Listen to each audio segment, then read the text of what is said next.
ഹരി ഓം ഹരി ഓം.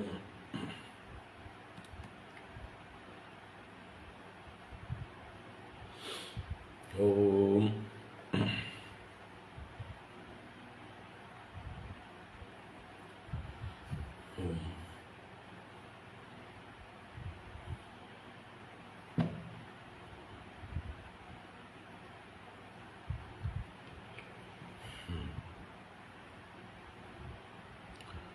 ഓം ശുക്ലാംബരധരം വിഷ്ണും ശശിവർണം ചതുർഭുജം പ്രസന്നവദനം ധ്യായേത് സർവവിഘ്നോപശാന്തയേ. ഗുരവേ സർവലോകാനാം ഭിഷജേ ഭവരോഗിണാം നിധയേ സർവവിദ്യാനാം ദക്ഷിണാമൂർത്തയേ നമഃ. ജന്മാദ്യസ്യ യതോന്മയാദിതരതശ്ചാർത്ഥേഷ്വഭിജ്ഞസ്വരാട് തേനേ ബ്രഹ്മഹൃദായ ആദികവയേ മുഹ്യന്തി യത്സൂരയഃ. തേജോ വാരിമൃതാം യദാ വിനിമയോ യത്ര ത്രിസർഗോ മൃഷാ ധാംനാ സ്വേന സദാ നിരസ്തകുഹകം സത്യം പരം ധീമഹി. ധർമ്മഃ പ്രോജ്ജിതകൈതവോത്ര പരമോ നിർമ്മത്സരാണാം സതാം. വേദ്യം വാസ്തവമത്ര വസ്തു ശിവദം താപത്രയോന്മൂലനം. ശ്രീമദ്ഭാഗവതേ മഹാമുനികൃതേ കിം വാ പരൈരീശ്വരഃ. സദ്യോ ഹൃദ്യവരുധ്യതേത്ര കൃതിഭിഃ ശുശ്രൂഷുഭിസ്തൽക്ഷണാത്. നിഗമകൽപതരോർഗളിതം ഫലം സുഖമുഖാദമൃതദ്രവസംയുതം പിബത ഭാഗവതം രസമാലയം മുഹുരഹോ രസികാ ഭുവി ഭാവുകാഃ. നാരായണം നമസ്കൃത്യ നരം ചൈവ നരോത്തമം ദേവീം സരസ്വതീം വ്യാസം തതോ ജയമുദീരയേത്. യം പ്രവ്രജന്തമനുപേതമപേതകൃത്യം ദ്വൈപായനോ വിരഹകാതര ആജുഹാവ. പുത്രേതി തന്മയതയാ തരവോഭിനേതുഃ തം സർവഭൂതഹൃദയം മുനിമാനതോസ്മി. യസ്വാനുഭാവമഖിലശ്രുതിസാരമേകം അധ്യാത്മദീപമതിതിതീർഷതാം തമോന്ധം. സംസാരിണാം കരുണയാഃ പുരാണഗുഹ്യം തം വ്യാസസൂനുമുപയാമി ഗുരും മുനീനാം. മൂകം കരോതി വാചാലം പങ്കും ലംഘയതേ ഗിരിം യത്കൃപാതമഹം വന്ദേ പരമാനന്ദമാധവം. യം ബ്രഹ്മാ വരുണേന്ദ്രരുദ്രമരുതഃ സ്തുന്വന്തി ദിവ്യൈസ്തവൈഃ വേദൈഃ സാംഗപദക്രമോപനിഷദൈഃ ഗായന്തി യം സാമഗാഃ. ധ്യാനാവസ്ഥിതതദ്ഗതേന മനസാ പശ്യന്തി യം യോഗിനോ യസ്യാന്തം ന വിദുഃ സുരാസുരഗണാഃ. ദേവായ തസ്മൈ നമഃ. കോമളം കൂജയൻ വേണും ശ്യാമളോയം കുമാരകഃ. വേദവേദ്യം പരം ബ്രഹ്മ ഭാസതാം പുരതോ മമ. ഭൂതൈർമഹദ്ഭിർയയിമാ പുരോ വിഭുഃ നിർമ്മായശേതേ യദമൂഷു പൂരുഷഃ. ഭുങ്ക്തേ ഗുണാൻ ഷോഡശ ഷോഡശാത്മകഃ. സോലങ്കൃഷീഷ്ട ഭഗവാൻ വജാംസി മേ. സച്ചിദാനന്ദരൂപായ വിശ്വോത്പത്യാദിഹേതവേ താപത്രയ വിനാശായ ശ്രീകൃഷ്ണായ വയം നുമഃ. കൃഷ്ണായ വാസുദേവായ ഹരയേ പരമാത്മനേ പ്രണതക്ലേശനാശായ ഗോവിന്ദായ നമോ നമഃ. കൃഷ്ണായ വാസുദേവായ ദേവകീനന്ദനായ ച നന്ദഗോപകുമാരായ ഗോവിന്ദായ നമോ നമഃ. നമഃ പങ്കജനാഭായ നമഃ പങ്കജമാലിനി നമഃ പങ്കജനേത്രായ നമസ്തേ പങ്കജാംഗ്രയേ.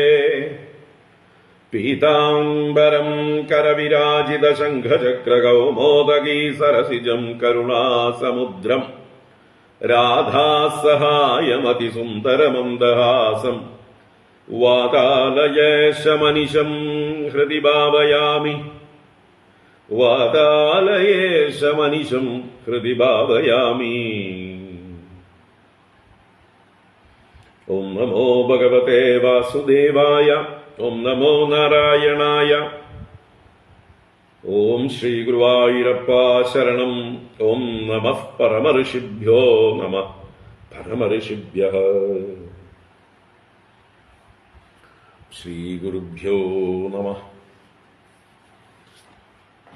നാരായണ. ഹരി ഓം. എല്ലാവർക്കും നമസ്കാരം. എല്ലാവർക്കും ശുഭസായാഹ്നം. സുസ്വാഗതം. ഭാഗവത ജ്ഞാന ഗംഗാ പ്രവാഹത്തിലേക്ക് ഏവർക്കും സുസ്വാഗതം.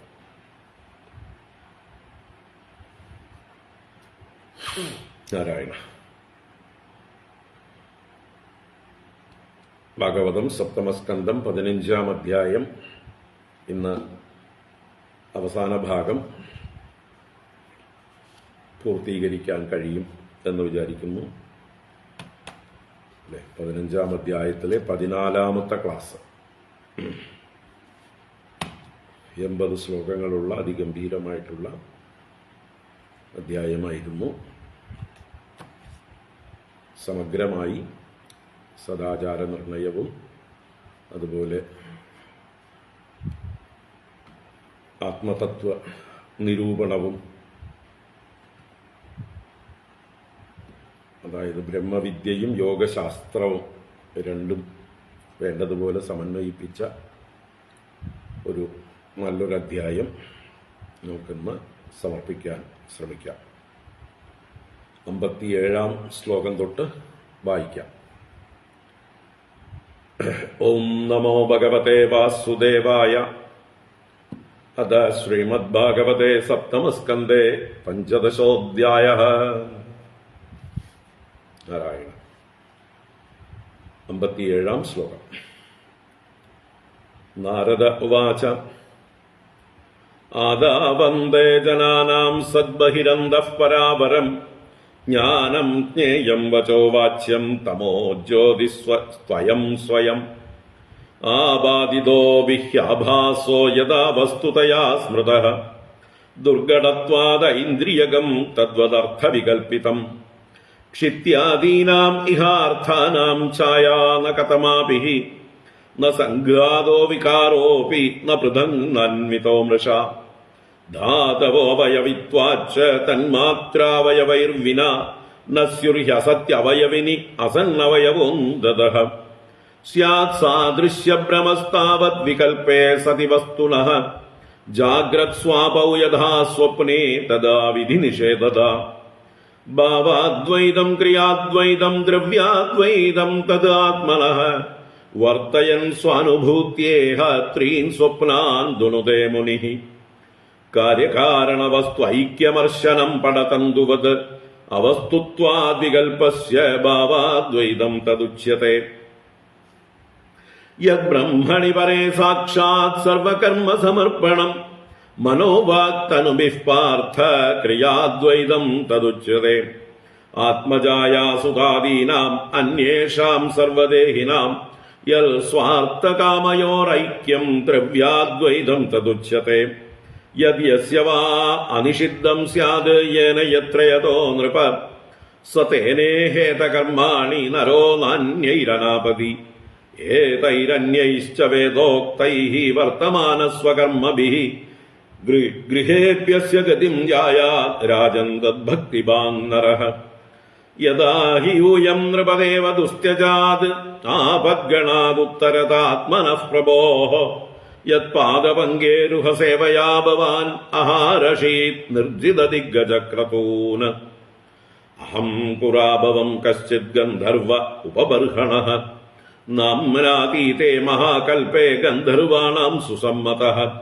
രൂപപേശലമാധുര്യ സൗഗന്ധ്യ പ്രിയദർശനഃ സ്ത്രീണാം പ്രിയതമോ നിത്യം മത്തസ്തു പുരുലംബടഃ ഏകദാ ദേവസത്രേ തു ഗന്ധർവാപ്സരസാം ഗണാഃ ഉപഹൂതാ വിശ്വസൃഗ്ഭിഃ ഹരിഗാഥോപഗായനേ അഹം ച ഗായൻ തദ്വിദ്വാൻ സ്ത്രീഭിഃ പരിവൃതോ ഗതഃ ജ്ഞാത്വാ വിശ്വസൃജസ്തന്മേ ഹേളനം ശേ പുരോജസ യാഹി ത്വം ശൂദ്രതാമാശു നഷ്ടശ്രീഃ കൃതഹേളനഃ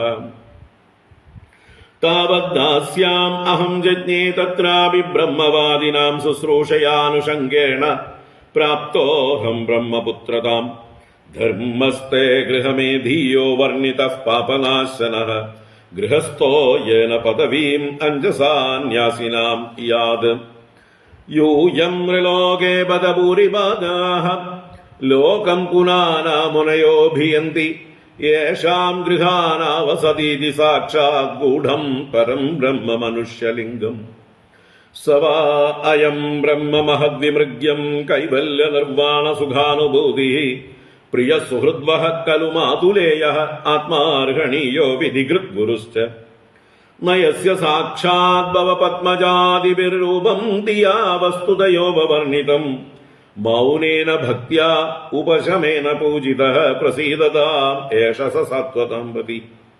ശ്രീശുക ഉവാച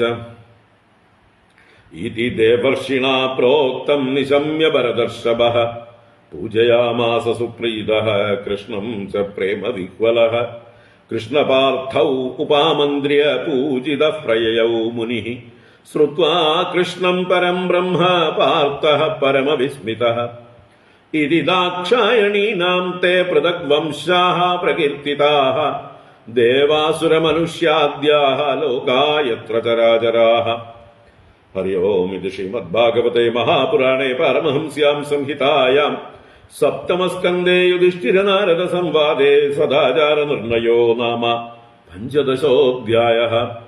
സർവത്ര ഗോവിന്ദനാമ സങ്കീർത്തനം. ഗോവിന്ദ ഗോവിന്ദ. നാരായണാഖില ഗുരോ ഭഗവൻ നമസ്തേ. നാരായണാഖില ഗുരോ ഭഗവൻ നമസ്തേ. നാരായണാഖില ഗുരോ ഭഗവൻ നമസ്തേ. സമാപ്തോയം സപ്തമസ്കന്ധഃ.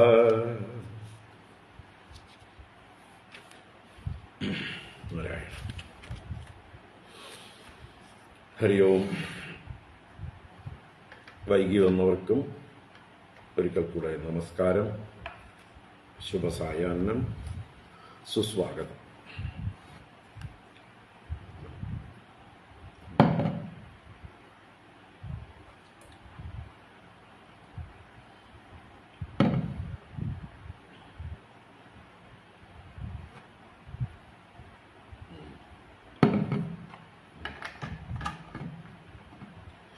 നാരായണ.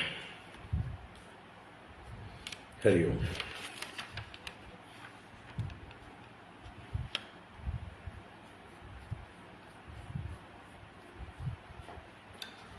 ഇപ്പം എല്ലാം ഏകവും അദ്വിതീയവുമായ ബ്രഹ്മമാകുന്നു. ഈ ഒരു ദർശനമാണ് സമ്യക് ദർശനം. ആ ദർശനം നമുക്ക് സ്ഥിരം ആകണം, നിഷ്ഠയോടുകൂടിയതാകണം, ഇളകാത്തതാകണം.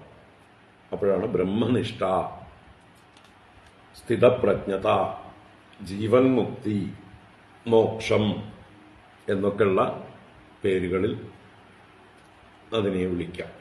അപ്പോൾ അതിലേക്ക് എത്താനായിക്കൊണ്ട് 3 തരം അദ്വൈത ഭാവനകളെ, ഭാവാദ്വൈതം, ക്രിയാദ്വൈതം, ദ്രവ്യാദ്വൈതം അഭ്യസിക്കാനായിക്കൊണ്ട് പറഞ്ഞു.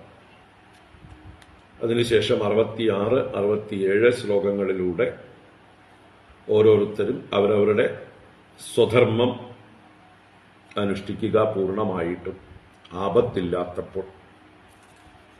അനാപതി ഓരോരുത്തരും അവരവരുടെ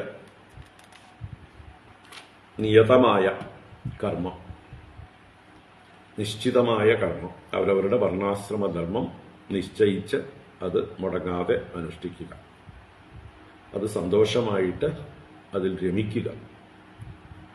ഇങ്ങനെ വേദോക്തങ്ങളായ സ്വകർമ്മങ്ങളെ അനുഷ്ഠിക്കുന്നവൻ ഗൃഹസ്ഥാശ്രമി ആയാലും ഭഗവാന്റെ ഭക്തിബാക്കായി ഭഗവാനെ തന്നെ പ്രാപിക്കും, ഭഗവാന്റെ ഗതിയെ തന്നെ പ്രാപിക്കും എന്ന് 67-ാം ശ്ലോകത്തിൽ പറഞ്ഞു.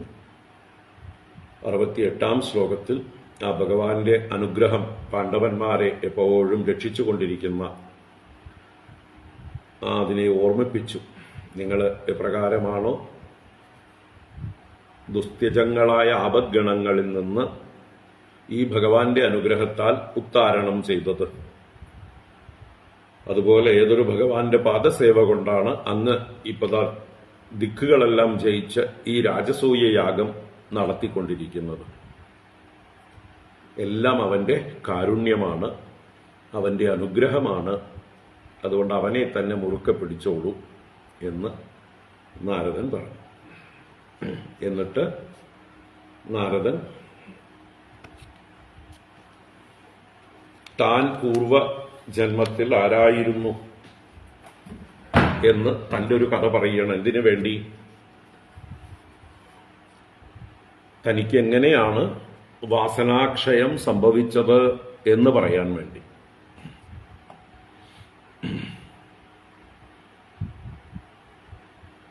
താൻ ഏതൊരു അവസ്ഥയിൽ നിന്ന് ഇപ്പോ ഉള്ള അവസ്ഥയിലേക്ക് ദേവർഷിയായ, എല്ലാവരാലും ബഹുമാനിതനായ, ഭഗവാന് പ്രിയപ്പെട്ടവനായ, ഭക്തശിരോമണിയായ, മഹാജ്ഞാനിയായ നാരദ മഹർഷിയിലേക്ക് എത്തി. എവിടുന്ന്? ഒരു സാധാരണ ഗന്ധർവ പദവിയിൽ നിന്ന്. ഗന്ധർവൻ എന്ന് പറഞ്ഞാൽ സുഖഭോഗങ്ങളുടെ നടുവിൽ കഴിയുന്ന ഒരു വിഷയലമ്പടൻ ആയിരുന്നു ഞാൻ. വിഷയങ്ങളിൽ ആസക്തിയോടുകൂടി കഴിഞ്ഞിരുന്നവനായിരുന്നു. അങ്ങനെയുള്ള ഞാൻ അവിടുന്നൊക്കെ രക്ഷപ്പെട്ട് മഹാത്മാക്കളുടെ അനുഗ്രഹം കൊണ്ട് ഇപ്പോഴുള്ള ഈ അവസ്ഥയിലേക്ക് എത്തിച്ചേർന്നു. അപ്പം നിങ്ങൾക്കും നമ്മളൊക്കെ ഏത് അവസ്ഥയിലാണെങ്കിൽ പോലും അവിടുന്ന് മഹാത്മാക്കളുടെയും ഈശ്വരന്റെയും അനുഗ്രഹം കൊണ്ട് കരകയറി ആ ഈശ്വര ഭക്തി തന്നെ നമ്മളെ മുകളിലോട്ട് പിടിച്ചു കയറ്റി ഈ സംസാരത്തെ തരണം ചെയ്യാനും ഭഗവത് പ്രാപ്തി നേടാനും സഹായിക്കും എന്ന് നമുക്ക് ബോധ്യപ്പെടുത്താൻ വേണ്ടിയാണ് നാരദൻ തന്റെ കഥ പറയുന്നത്. നമുക്ക് അതിലേക്ക് പോകാം. അഹം പുരാ അഭവം കശ്ചിത് ഗന്ധർവഃ ഉപബർഹണഃ നാമ്ന അതീതേ മഹാകൽപേ ഗന്ധർവാണാം സുസമ്മതഃ രൂപപേശലമാധുര്യ സൗഗന്ധ്യ പ്രിയദർശനഃ സ്ത്രീണാം പ്രിയതമോ നിത്യം മത്തസ്തു പുരുലംബടഃ.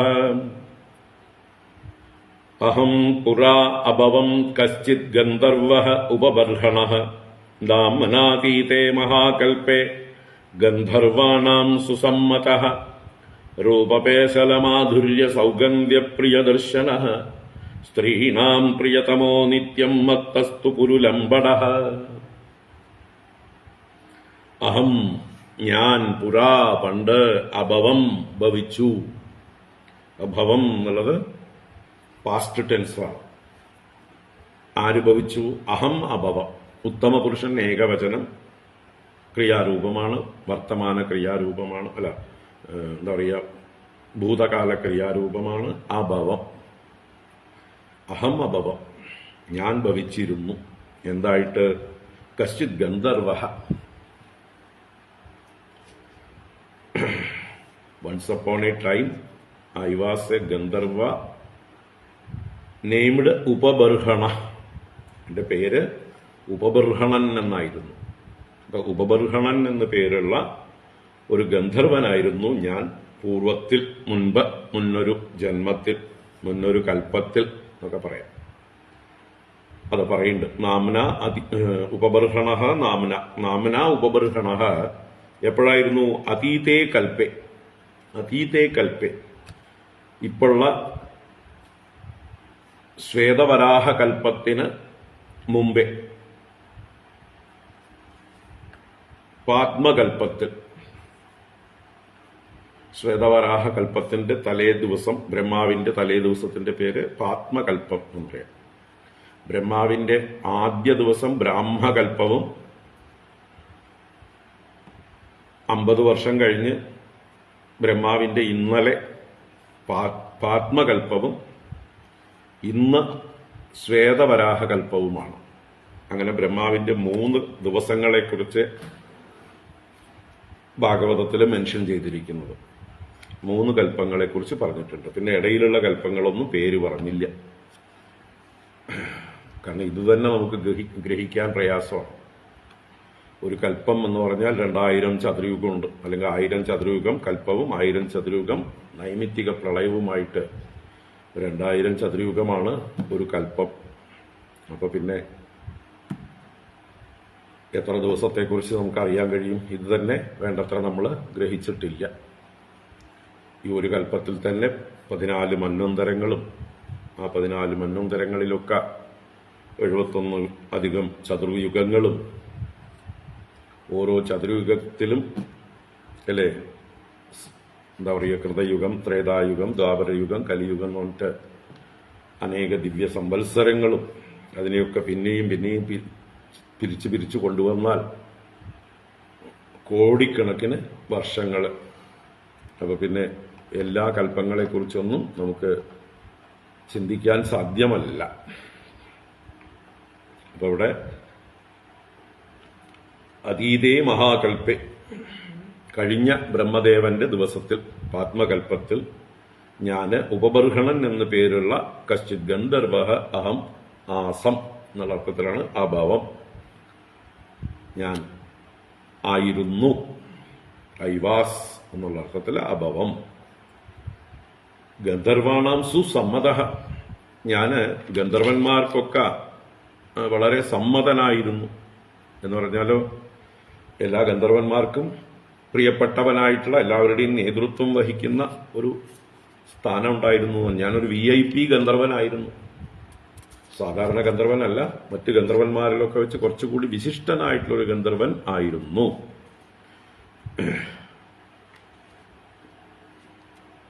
രൂപ പേശല മാധുര്യ സൗഗന്ധ്യ പ്രിയദർശന, ഞാൻ എന്നെ കാണാൻ എല്ലാവർക്കും എന്താ പറയുക, പ്രിയദർശനനായിരുന്നു. പ്രിയദർശനൻ എന്ന് പറഞ്ഞാൽ കാണാൻ സുന്ദരൻ.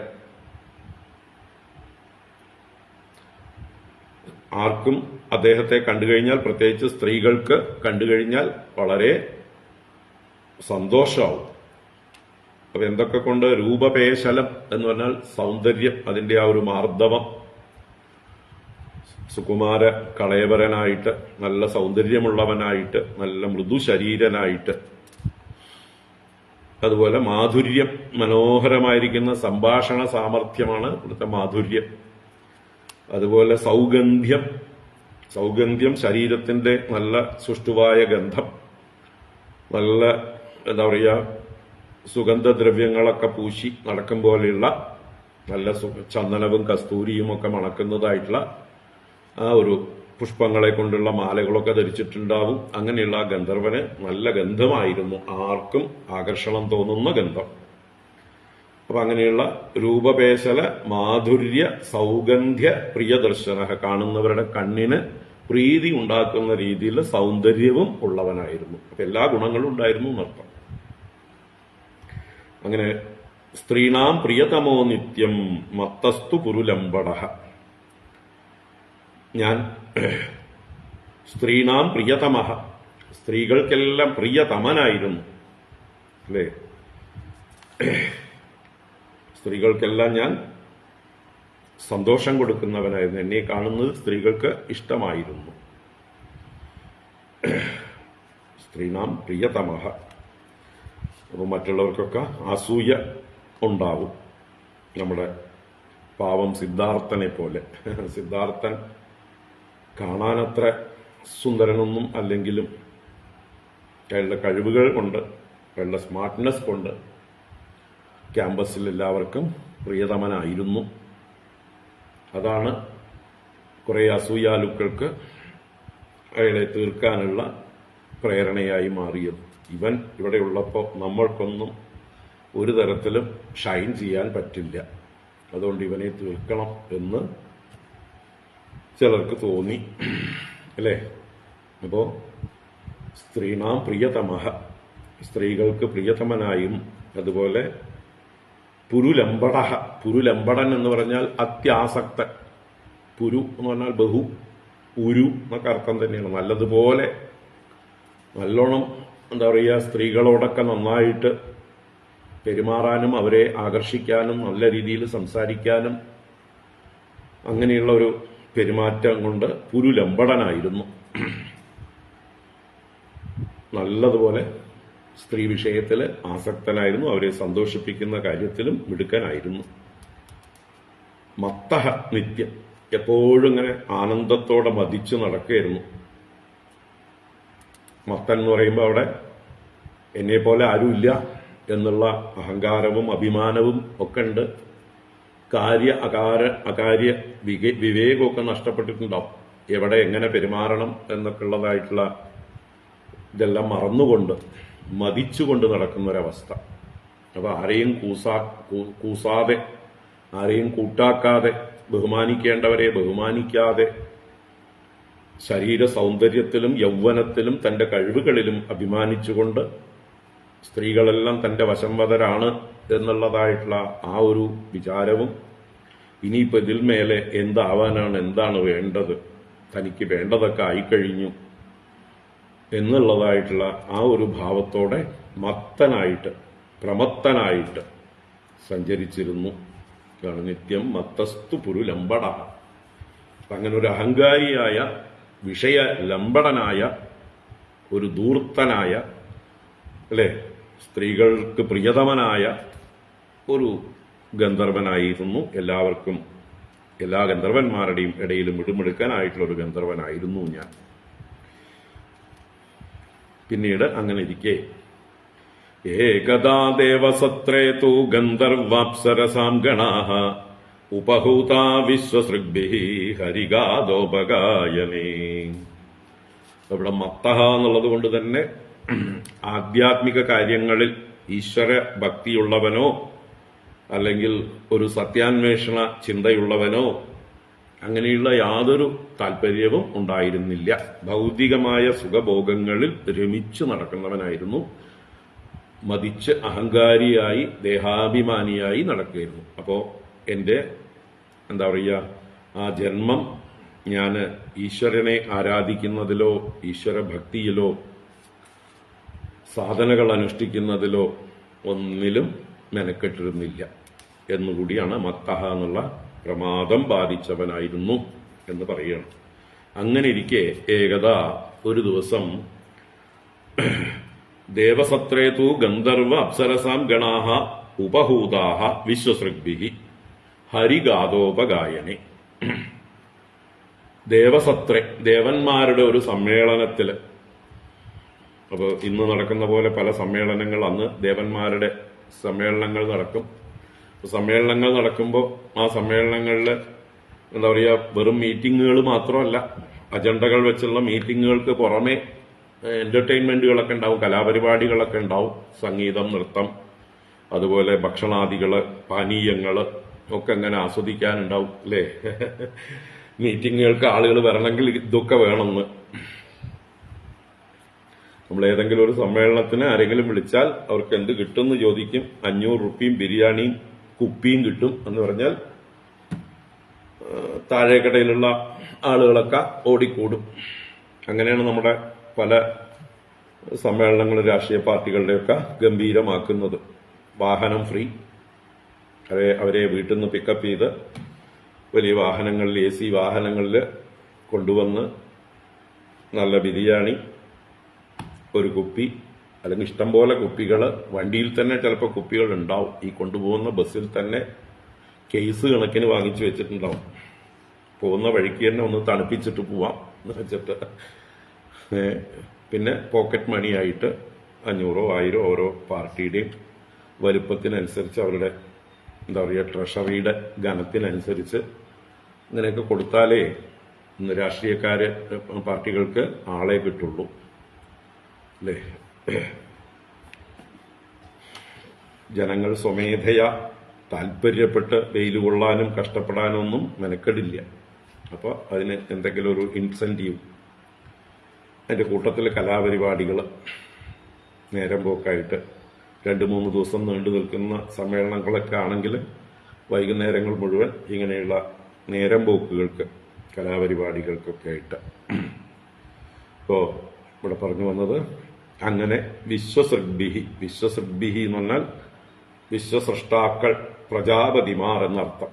അപ്പൊ പ്രജാപതിമാരാൽ ഉപഹൂത, ഞങ്ങൾ ഗന്ധർവന്മാർ ആഹ്വാനം ചെയ്യപ്പെട്ടു, ഇൻവൈറ്റ് ചെയ്യപ്പെട്ടു. ഉപഹൂതാഹ എന്ന് പറഞ്ഞാൽ നല്ലതുപോലെ മര്യാദയ്ക്ക് വിളിക്കപ്പെട്ടു എന്നർത്ഥം. ക്ഷണം ഞങ്ങൾക്ക് ലഭിച്ചു. ആർക്ക്? ഗന്ധർവ അപ്സരസാം ഗണാഹ ഉപഹൂതാഹ. ഗന്ധർവന്മാരും അപ്സരസുകളുടെയും ഗണങ്ങൾ ക്ഷണിക്കപ്പെട്ടവരായി. എന്തിനായിക്കൊണ്ട്? ഹരിഗാഥോപഗായനെ. അപ്പൊ അവിടെ ദേവസത്രത്തില് ഇടയ്ക്കിടയ്ക്ക് ബ്രേക്കുകളിലൊക്കെ ഹരിഗാഥ ഉപഗായനം ചെയ്യാൻ, ഹരിയെക്കുറിച്ചിട്ടുള്ള, ഈശ്വരനെ കുറിച്ചിട്ടുള്ള ഗാഥകൾ, ഭഗവാനെ കുറിച്ചിട്ടുള്ള കീർത്തനങ്ങൾ പാടുവാനായിക്കൊണ്ട് ഞങ്ങൾ ക്ഷണിക്കപ്പെട്ടു. വിശ്വസൃഷ്ടാക്കൾ അഥവാ പ്രജാപതിമാരാൽ ക്ഷണിക്കപ്പെട്ടു എന്നർത്ഥം. അപ്പൊ പ്രജാപതിമാരാണ് ഇതിന്റെ കാര്യങ്ങളൊക്കെ നടത്തി കൊടുക്കുന്നത്. അവരാൽ ക്ഷണിക്കപ്പെട്ടിട്ട്, അവരാണ് എക്സിക്യൂട്ടീവ് കമ്മിറ്റി. ദേവസത്രത്തില് പ്രജാപതിമാരാണ് കാര്യങ്ങളൊക്കെ നിയന്ത്രിക്കുന്നത്. അവരാൽ ക്ഷണിക്കപ്പെട്ടു. എന്നിട്ടോ ഞാനും മറ്റ് ഗന്ധർവന്മാരുടെ കൂട്ടത്തിൽ ചെന്നു. എങ്ങനെ ചെന്നു? അഹം ച ഗായൻ തദ്വിദ്വാൻ സ്ത്രീഭിഃ പരിവൃതോ ഗതഃ ജ്ഞാത്വാ വിശ്വസൃജസ്തന്മേ ഹേളനം ശേപുരോജസാ യാഹി ത്വം ശൂദ്രതാം ആശു നഷ്ടശ്രീഃ കൃതഹേളനഃ. അഹം ച ഗായൻ തദ്വിദ്വാൻ സ്ത്രീഭിഃ പരിവൃതോ ഗതഃ ജ്ഞാത്വാ വിശ്വസൃജസ്തന്മേ ഹേളനം ശേപുരോജസാ യാഹി ത്വം ശൂദ്രതാം ആശു നഷ്ടശ്രീഃ കൃതഹേളനഃ. അപ്പോ ഗന്ധർവ അപ്സരസുകളുടെ ഗണങ്ങൾ ഈ ദേവസത്രത്തിലേക്ക് വിശ്വസൃഷ്ടാക്കളാൽ ക്ഷണിക്കപ്പെട്ടതായിട്ടുള്ള അതിനെക്കുറിച്ച് അഹം ച, ഞാനും, തദ് വിദ്വാൻ, അതറിഞ്ഞിട്ട്, എനിക്കും ഇൻവിറ്റേഷൻ ഉണ്ട് എന്ന് മനസ്സിലാക്കിയിട്ട് എന്നർത്ഥം. അഹം ച തദ് വിദ്വാൻ, ഞാനും അതറിഞ്ഞിട്ട്, ഗായൻ, ഗാനം ചെയ്തുകൊണ്ട്, ഗന്ധർവനായിട്ടുള്ള ഞാൻ പാട്ടും പാടിക്കൊണ്ട് എങ്ങനെ ചെന്നു? സ്ത്രീഭിഃ പരിവൃതോ ഗതഃ, സ്ത്രീകളാൽ ചുറ്റപ്പെട്ടവനായിട്ട് അവിടേക്ക് ഗമിച്ചു. അപ്പൊ എന്റെ ഗമനത്തിനൊരു ഒരു ഗമയെ കണ്ട്, ഒരു പ്രൗഢിയെ കണ്ട്. ഞാൻ ഒറ്റയ്ക്കല്ല, എന്നെ സേവിച്ചുകൊണ്ട് അനേക അപ്സര സ്ത്രീകളുമുണ്ട്. എന്റെ കൂടെ മറ്റ് ഗന്ധർവന്മാരൊക്കെ ഉണ്ടെങ്കിലും കൂടുതൽ സ്ത്രീകളും എന്നെ ചുറ്റിപ്പറ്റിയിട്ടാണ്. കാരണം അതിനുള്ള സാമർഥ്യം എനിക്കുണ്ട്. ഞാനിത്തിരി സ്പെഷ്യലായിട്ട് എല്ലാവരെയും ആകർഷിക്കുന്നതിലും സന്തോഷിപ്പിക്കുന്നതിലുമൊക്കെ മിടുക്കനായിരുന്നു. അതുകൊണ്ട് അങ്ങനെയുള്ള കുറെ എന്നെ പോലെ തന്നെ സ്വഭാവമുള്ള ലംബടകളായിട്ടുള്ള കുറെ സ്ത്രീകൾ എന്റെ കൂടെ ഉണ്ടായിരുന്നു. അപ്പോൾ ഒത്തിരി മര്യാദ വിട്ടിട്ടൊക്കെ ഞങ്ങൾ ആ സദസ്സിൽ പെരുമാറി. ഞങ്ങളെക്കാൾ ബഹുമാന്യരായിട്ടുള്ള ആളുകളുള്ള സദസ്സാണ്. പ്രജാപതിമാരും ദേവന്മാരും എന്നൊക്കെ പറഞ്ഞാൽ ഗന്ധർവന്മാർ അവിടെ എത്രയോ വിനയാന്വിതരായി നിൽക്കേണ്ടവരാണ്. വന്ന കാര്യം നടത്തി പോകുക. പാട്ട് പാടാൻ വിളിച്ചാൽ പാട്ട് പാടുക, ഭഗവാനെക്കുറിച്ച് കീർത്തിക്കാൻ പറഞ്ഞാൽ അത് ചെയ്യുക. അങ്ങനെ അനുസരണയുള്ള വിധേയന്മാരായി നിന്ന് ചെന്ന കാര്യം ചെയ്ത് വിനയത്തോടുകൂടി മടങ്ങുന്നതിന് പകരം മതം കൊണ്ട്, അഹങ്കാരം കൊണ്ട്, ദേശകാലങ്ങളൊക്കെ മറന്ന്, ചുറ്റുമുള്ള ആളുകളെയൊക്കെ മറന്ന്, പരിസര ബോധമില്ലാതെ, മത്തത കൊണ്ട് പരിവൃതഃ സ്ത്രീഭിഃ പരിവൃതഃ ഗതഃ, സ്ത്രീകളാൽ ചുറ്റപ്പെട്ടവനായി ലംബടനായ ഞാൻ ചെന്നു. ജ്ഞാത്വാ വിശ്വസൃജഃ തന്മേ ഹേളനം ശേപുഃ ഓജസാ. അപ്പോ വിശ്വസൃജഃ, ആ വിശ്വസൃഷ്ടാക്കൾ അഥവാ പ്രജാപതികൾ, തത് മേ ഹേളനം ജ്ഞാത്വ, ഞാൻ ചെയ്തത് ഒരുതരം ഹേളനമാണ്. ഹേളനം എന്നാൽ അവരെ കളിയാക്കുന്ന പോലെ, നിന്ദിക്കുന്നത് പോലെ, അവരെ അപമാനിക്കുന്ന പോലെയുള്ള പ്രവർത്തനമാണ് ഞാൻ ചെയ്തത്. ആ സദസ്സിനെ തന്നെ വില കുറയ്ക്കുന്ന രീതിയിൽ ഞാൻ പെരുമാറി. അല്ലെ, നമ്മുടെ ഇപ്പോഴത്തെ പല രാഷ്ട്രീയ സദസ്സുകളിലും കാണുന്നുണ്ട് ഹേളനം. ഇന്നലെയോ മെലിഞ്ഞാന്നോ സമരാഗ്നി എന്നുള്ള ആ സമ്മേളനം അല്ലെങ്കിൽ ആ യാത്ര, അതിന്റെ വേദിയിൽ ജനഗണമന പാടിയത് നമ്മളൊക്കെ കേട്ടു. ഈ എന്താണ് ദേശത്തിന്റെ സ്വാതന്ത്ര്യ സമരത്തിൽ പങ്കെടുത്ത പാർട്ടി എന്ന് പേരുള്ള പാർട്ടി. പേര് മാത്രമേ ഉള്ളൂ, യാതൊരു എന്താ പറയുക കുലബന്ധവും അവർക്ക് അതുമായിട്ട് ഇല്ല. അത് വേറെ. അത് സ്വാതന്ത്ര്യ സമരം കഴിഞ്ഞതോടുകൂടി മഹാത്മാഗാന്ധി പിരിച്ചുവിടാൻ പറഞ്ഞതാണ്. അത് അന്ന് പിരിച്ചുവിടേണ്ടതായിരുന്നു. പക്ഷേ എന്താ പറയുക, നമ്മുടെ നെഹ്റുവിന്റെ സ്വാർത്ഥതകൾ അദ്ദേഹത്തിന് സാധിച്ചെടുക്കാൻ വേണ്ടി മാത്രമാണ് ആ പാർട്ടിയുടെ പേരും വഹിച്ചുകൊണ്ട് അദ്ദേഹവും അദ്ദേഹത്തിന്റെ പിൻതലമുറകളും ഇപ്പോഴും ആ പാർട്ടിയുടെ പേരിൽ നടക്കുന്നത്. അല്ലാതെ ആ പാർട്ടിയും അല്ലെങ്കിൽ മുൻ സ്വാതന്ത്ര്യ സമരത്തിലുണ്ടായിരുന്ന ആ ആളുകളും ഇവരുമായിട്ട് കുലബന്ധം പോലും ഇല്ല. ഉണ്ടെന്ന് വരുത്തി തീർക്കാൻ ഗാന്ധി എന്നുള്ള പേരിങ്ങനെ വാലുപോലെ കൊണ്ടു നടക്കേണ്ടതെന്ന് മാത്രമേ ഉള്ളൂ. അപ്പോ ഇപ്പൊ അവർ ചെയ്യുന്ന പ്രവൃത്തികളെല്ലാം രാജ്യദ്രോഹപരമായിട്ടുള്ള പ്രവൃത്തികളാണ് ചെയ്യുന്നത്. അവരുടെ ഏത് പ്രവൃത്തി എടുത്തു നോക്കിയാലും രാജ്യദ്രോഹപരമായിട്ടുള്ള പ്രവൃത്തികളാണ്. അപ്പൊ ഇരിക്കട്ടെ. അപ്പൊ അവരുടെ ആ രാജ്യസ്നേഹമില്ലായ്മയുടെ ജനഗണമന ചൊല്ലാൻ പോലും അറിയാത്ത വിഡ്ഢിത്തരം കണ്ടു. ജനഗണമന അധിനായക ജയഹേ എന്ന് ആരംഭിക്കുന്നതിന് പകരം അവസാനത്തെ സ്റ്റാൻസയില് മംഗളദായക ജയഹേ എന്നുള്ള ആ വരികളാണ് പാടിത്തുടങ്ങിയത്. എന്നിട്ട് താളം പിടുത്തവും ഒപ്പം പോഡിയത്തില് താളം പിടിച്ചുകൊണ്ടാണ് അയാൾ പാടുന്നത്. ഒരു MLA ഒക്കെ ആയിരുന്ന ആളാണ് പാലോട് രവി. നമ്മുടെ നാണക്കേട്, കേരളത്തിന്റെ ഏറ്റവും വലിയ നാണക്കേട്. ആ സഭയെ അവരെ മുഴുവൻ നാറ്റിച്ചു അല്ലേ? ആ കൂടെ ഉണ്ടായിരുന്ന എല്ലാവരെയും നാറ്റിച്ചു. മൊത്തത്തിൽ ശശി തരൂരും സുധാകരനും അടക്കമുള്ള എല്ലാവർക്കും അത് നാണക്കേടായി. ഇപ്പോഴും ട്രോളിക്കൊണ്ടേയിരിക്കേണ്ട ആളുകൾ. ട്യൂഷൻ ക്ലാസ് എടുക്കുന്നുണ്ട് അവർക്ക് ജനഗണമനം എങ്ങനെയാണ് പാടേണ്ടതെന്ന്. അതുപോലെ 3-4 ദിവസം മുമ്പ് ഒരു പത്രസമ്മേളനത്തിന് ഒരാൾ വന്നില്ല എന്നും മറ്റൊരാൾ വായിൽ വേണ്ടാത്തത് വരുന്നതും ഒക്കെ കണ്ടു. സുധാകരനും സതീശനും തമ്മിലുള്ള ഫൈറ്റ്, ഇന്നർ ഫൈറ്റ്. വൃത്തികേട് പറയാനിരുന്നതാണ്, പെട്ടെന്ന് മൈക്കിന്റെ മുമ്പിലായതുകൊണ്ട് നിർത്തിവെച്ചു. അപ്പൊ ഇതൊക്കെ കാണുന്നുണ്ട്. ഇതൊക്കെ ഹേളനങ്ങളാണ്. അവർ തമ്മിൽ നിന്ദിക്കുന്ന, സ്വയം നിന്ദിക്കുന്ന പ്രവൃത്തി, ഒരു സഭയ്ക്ക് ചേരാത്ത പ്രവൃത്തികളാണ്. അപ്പോ അതാണ് ഇവിടുത്തെ ഇദ്ദേഹം ഹേളനം, ഞാൻ ചെയ്ത നിന്ദ, പ്രജാപതിമാരെയും ദേവന്മാരെയും ഒക്കെ നിസാരന്മാരാക്കിക്കൊണ്ട് ഞാൻ എന്റെ മതം കൊണ്ട്, എന്റെ അഹങ്കാരം കൊണ്ട് സ്ത്രീകളുടെ കൂടെ ഇങ്ങനെ വിലസിക്കൊണ്ട് അടക്കമില്ലാത്തവനായിട്ട് ചെന്നത് എന്റെ ഹേളനമായിട്ട് ജ്ഞാത്വാ, എന്റെ അഹങ്കാരം കൊണ്ട് ഞാൻ പ്രവർത്തിച്ചതാണെന്ന് മനസ്സിലാക്കിയ ആ വിശ്വസൃഷ്ടാക്കൾ, ആ പ്രജാപതിമാർ അവരുടെ അവരുടെ ഓജസ് കൊണ്ട്, അവരുടെ തപസ്സിന്റെ പ്രതാപം കൊണ്ട്, അവരുടെ ശക്തി കൊണ്ട് ശേപുഹു എന്ന് പറഞ്ഞാൽ ശപിച്ചു. ബഹുവചന ശബ്ദമാണ്.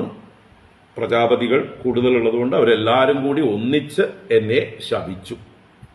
ശശാപ എന്ന ഏകവചനം അതിന്റെ ബഹുവചനമാണ്. ശേപുഹു, അവരെല്ലാരും കൂടി എന്നെ ശപിച്ചു. എന്താ ശപിച്ചത്? അവരുടെ വാക്കുകളാണ് അവസാനത്തെ വരി. യാഹിത്വം ശൂദ്രതാം ആശു നഷ്ടശ്രീഹി കൃതഹേളനഃ. ആ പ്രജാപതിമാരുടെ വാക്കുകളാണ് ഈ വരി. യാഹിത്വം ശൂദ്രതാം ആശു നഷ്ടശ്രീഹി കൃതഹേളനഃ. കൃതഹേളനഃ ത്വം, ഹേളനം ചെയ്തവനായ നീ, ഞങ്ങളെയൊക്കെ നിന്ദിച്ചവനായ നീ, സഭയ്ക്ക് മര്യാദ കൊടുക്കാതെ പെരുമാറിയവനായ ധിക്കാരിയായിട്ടുള്ള നീ, നഷ്ടശ്രീഹി, നിന്റെ ഇപ്പോഴുള്ള ഈ ഗന്ധർവഭാവത്തിലുള്ള നിന്റെ ഐശ്വര്യമെല്ലാം നഷ്ടപ്പെട്ട്, നിന്റെ സൗന്ദര്യവും നിന്റെ എല്ലാ മഹിമയും നഷ്ടപ്പെട്ടുകൊണ്ട് നഷ്ടശ്രീയായിട്ട് ആശു ശൂദ്രതാം യാഹി. ആശു, ഇപ്പൊ തന്നെ ഇമ്മീഡിയറ്റ് ഇഫക്റ്റ്. അല്ലേ? ഉടനെയാണ് ഡിസ്മിസ് ചെയ്യല്. ആ ഗന്ധർവ പദവിയിൽ നിന്ന് ഉടനെ ഇമ്മീഡിയറ്റ് ഇഫക്റ്റ് ആയിട്ട് അവരെ നാരദനല്ല ഉപബർഹണനെ ഡിസ്മിസ് ചെയ്തു ആ പദവിയിൽ നിന്ന്. കാരണം ഈ താപസന്മാര് നിഗ്രഹാനുഗ്രഹ ശക്തിയുള്ളവരാണ്. ആരെ വേണമെങ്കിൽ ഏത് പദവിയിൽ നിന്ന് ഭ്രഷ്ട് കൽപ്പിക്കാനും അവരെ അവിടുന്ന് പുറത്താക്കാനും അവരെ ഏത് അവസ്ഥയിലേക്ക് ശപിച്ച് താഴ്ത്തിയിടാനും ശക്തിയുള്ളവരും ഉയർത്താൻ ശക്തിയുള്ളവരുമാണ്. നിഗ്രഹാനുഗ്രഹ ശക്തിയുള്ളവരാണ്. അപ്പൊ അതുകൊണ്ട് തന്നെ ഉടനെ ശപിച്ചു. ആശു ശൂദ്രതാം യാഹി, ഇമ്മീഡിയറ്റ് ആയിട്ട് ഇപ്പൊ തന്നെ നീ ശൂദ്രതയെ പ്രാപിക്കട്ടെ, സംസ്കാരഹീനനായി മാറട്ടെ, നീച്ച യോനിയിൽ ചെന്ന് ജനിക്കട്ടെ. നീ ചെയ്ത പാപത്തിന്റെ ഫലമായിട്ട് ബഹുമാനിക്കേണ്ടവരെ ബഹുമാനിക്കാതിരിക്കുക, സഭയ്ക്ക് ചേരുന്ന പോലെ പെരുമാറാതിരിക്കുക, അസഭ്യമായി പെരുമാറുക, ഇതൊക്കെ ചെയ്തതിന്റെ ഫലം അതൊക്കെ കാരണം നിന്റെ അഹങ്കാരമാണ്. നിന്റെ അഹങ്കാരം പോകാനുള്ള വഴിയാണ് നീ സമൂഹത്തിൽ ഒരു ഇൻഫീരിയർ ആയിട്ടിരിക്കുക എന്നുള്ളത്. ഐശ്വര്യം എന്ന സുപ്പീരിയാറിറ്റി പ്രിവിലേജസ് നീ അനുഭവിക്കുന്നത് കൊണ്ടാണ് നിനക്ക് ഈ മതം ഉണ്ടായത്. ആ മതം പോയിട്ട് നിനക്ക് നിന്റെ ഗർവമെല്ലാം ശമിച്ച് വിനയമുണ്ടാവണമെങ്കിൽ നീ സമൂഹത്തിൽ എല്ലാവരുടെയും താഴെക്കടയിൽ കിടക്കണം. അതിനാണ് ശൂദ്രതയെ പ്രാപിക്കുക എന്ന് പറഞ്ഞ് ശപിച്ചത്. അപ്പൊ യാഹിത്വം ശൂദ്രതാം ആശു നഷ്ടശ്രേഹി കൃതഹേളന, അങ്ങനെ ശപിച്ചതായിട്ടുള്ള സമയത്ത് ഞാൻ എന്തുപറ്റി? എനിക്ക് താവദ്ദാസ്യാം അഹം ജജ്ഞേ തത്രാപി ബ്രഹ്മവാദിനാം ശുശ്രൂഷേണ അനുഷംഗേണ പ്രാപ്തോഹം ബ്രഹ്മപുത്രതാം. താവദ്ദാസ്യാം അഹം ജജ്ഞേ തത്രാപി ബ്രഹ്മവാദിനാം ശുശ്രൂഷേണാനുഷംഗേണ പ്രാപ്തോഹം ബ്രഹ്മപുത്രതാം. പിന്നീട് സംഭവിച്ച തന്റെ 2 ജന്മങ്ങളെക്കുറിച്ച് ഒറ്റ ശ്ലോകത്തിൽ പറഞ്ഞു.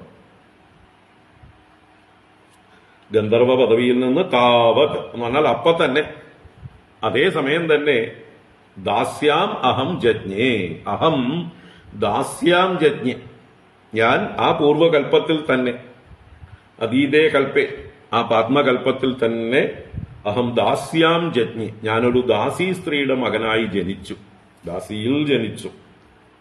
ആ കഥ നമ്മൾ പ്രഥമ സ്കന്ധത്തില് വ്യാസനാരദ സംവാദത്തിൽ വിസ്തരിച്ച് കണ്ടിട്ടുള്ളത് കൊണ്ട് ഇവിടെ അത് പറഞ്ഞിട്ടില്ല ശുഖബ്രഹ്മർഷി. നാരദൻ ചിലപ്പോ യുധിഷ്ഠിരനോട് പറഞ്ഞിട്ടുണ്ടാവാം, അല്ലെങ്കിൽ യുധിഷ്ഠിരന് അത് അറിയുമായിരിക്കാം, അതുകൊണ്ട് ചുരുക്കി പറഞ്ഞു. അപ്പൊ ഞാൻ അപ്പൊ തന്നെ ദാസിയിൽ ജനിച്ചു. തത്രാപി, അവിടെയും ആ ജന്മത്തില് ബ്രഹ്മവാദിനാം ശുശ്രൂഷേണ അനുഷംഗേണ, അല്ലെങ്കിൽ ഒറ്റപ്പദമായിട്ട് ശുശ്രൂഷണാനുഷംഗേണ എന്നും പാഠഭേദമുണ്ട്. ശുശ്രൂഷണാനുഷംഗേണ എന്നോ ശുശ്രൂഷേണ അനുഷംഗേന എന്ന് 2 തൃതീയ വിഭക്തി സമാന പദങ്ങളെ കൊണ്ടോ 2ആയിട്ടും പറയാം. അപ്പോ തത്രാപി, ആ ജന്മത്തില് ബ്രഹ്മവാദിനാം വേദം പറയുന്നവരായ മഹാത്മാക്കളായ ബ്രാഹ്മണരെ, ജ്ഞാനികളെ, ഋഷീശ്വരന്മാരെ ഞാൻ എന്ത് ചെയ്തു? ശുശ്രൂഷണം ചെയ്തു. അവരുടെ അടുത്തിരുന്ന് അവരെ സേവിക്കുകയും അവർ പറയുന്നതൊക്കെ കേൾക്കുകയും ചെയ്തു. അനുഷംഗേണ, അവരുമായിട്ടുള്ള സംഘം, അനുസംഘം എന്ന് പറഞ്ഞാൽ നിരന്തരമായ സംഘം. 4 മാസം അവർ ചാതുർമാസ്യ വ്രതത്തിനായിക്കൊണ്ട് ഞാൻ അമ്മയുടെ കൂടെ താമസിച്ചിരുന്ന ആ ഗ്രാമത്തിലേക്ക് വന്നു ചേർന്ന ആ മഹാത്മാക്കളെ ചാതുർമാസ്യകാലത്ത് നിരന്തരം അവരുടെ കൂടെ തന്നെ ഊണും ഉറക്കവും ഇല്ലാതെ എന്ന് പറഞ്ഞതുപോലെ 24 മണിക്കൂറും 120 ദിവസവും ഞാൻ സേവിച്ചു. അതിന്റെ ഫലമായിട്ട് അവർ പറഞ്ഞതൊക്കെ കേട്ടിട്ട് അവർ തമ്മിൽ സത്സംഗം ചെയ്യുന്നതും ഭഗവത് കഥകൾ പറയുന്നത് കേൾക്കുന്നതും ഒക്കെ ചെയ്തതുകൊണ്ട് പിന്നീട് ഞാൻ ആ സത്സംഗത്തിന്റെ ഫലമായിട്ട് പ്രാപ്തോഹം ബ്രഹ്മപുത്രതാം, അഹം ബ്രഹ്മപുത്രതാം പ്രാപ്ത, ഞാൻ ബ്രഹ്മാവിന്റെ പുത്രനായിട്ട് ആ പദവിയെ പ്രാപിച്ചു. ഇപ്പോൾ അത് ഈ കൽപ്പത്തിലാണ്. ഈ ശ്വേതവരാഹ കൽപ്പത്തിൽ ബ്രഹ്മദേവന്റെ പുത്രന്മാരായി പ്രജാപതിമാർ ഓരോരോ ബ്രഹ്മാവിന്റെ ശരീര അവയവങ്ങളിൽ നിന്നുണ്ടായപ്പോൾ ആ ബ്രഹ്മദേവന്റെ ഉത്സംഗത്തിൽ നിന്ന്, മടിയിൽ നിന്ന് ഞാനും ജനിച്ചു. എൻ്റെ പിതാവായ ബ്രഹ്മദേവന്റെ അനുഗ്രഹത്താൽ ഞാൻ അദ്ദേഹത്തിന്റെ പുത്രനായി ജനിച്ചു. അപ്പൊ തന്നെ അച്ഛൻ തന്നെ എനിക്കൊരു വീണ തന്നു. മഹതി എന്ന് പറയുന്നതായിട്ടുള്ള ഒരു വീണ തന്ന് ഭഗവാനെ കീർത്തിച്ചുകൊണ്ട് നടക്കാനായിക്കൊണ്ടുള്ള കാര്യങ്ങളും എനിക്ക് ഉപദേശിച്ചു. അങ്ങനെ ഞാനിതാ ഭഗവാനെ കീർത്തിച്ചുകൊണ്ട് യഥേഷ്ടം സഞ്ചരിക്കുന്നു എന്നൊക്കെ നാരദൻ വ്യാസനോട് മുമ്പ് പറഞ്ഞിരുന്നു. അതിനെ ഇവിടെ ചുരുക്കി ഇവിടെ പ്രാപ്തോഹം ബ്രഹ്മപുത്രത, ഇപ്പോഴുള്ള എൻ്റെ ഈ അവസ്ഥയെ ഞാൻ അങ്ങനെ സത്സംഗ മഹിമ കൊണ്ട് സാധിച്ചതാണ്, സജ്ജനങ്ങളെ ശുശ്രൂഷിച്ചത് കൊണ്ട് സാധിച്ചതാണ് എന്ന് പറഞ്ഞ് തന്റെ 3 ജന്മങ്ങളെക്കുറിച്ച് കഥ ചുരുക്കി പറഞ്ഞു. അതിലൂടെ പറഞ്ഞത് ആ വിഷയലംബടനായിട്ടുള്ള എന്റെ വാസന ഇപ്പൊ എങ്ങനെയായിരിക്കുന്നു? ആ ഗന്ധർവന്റെ വല്ല വാസനകളും പെന്നിലുണ്ടോ? ഇല്ല.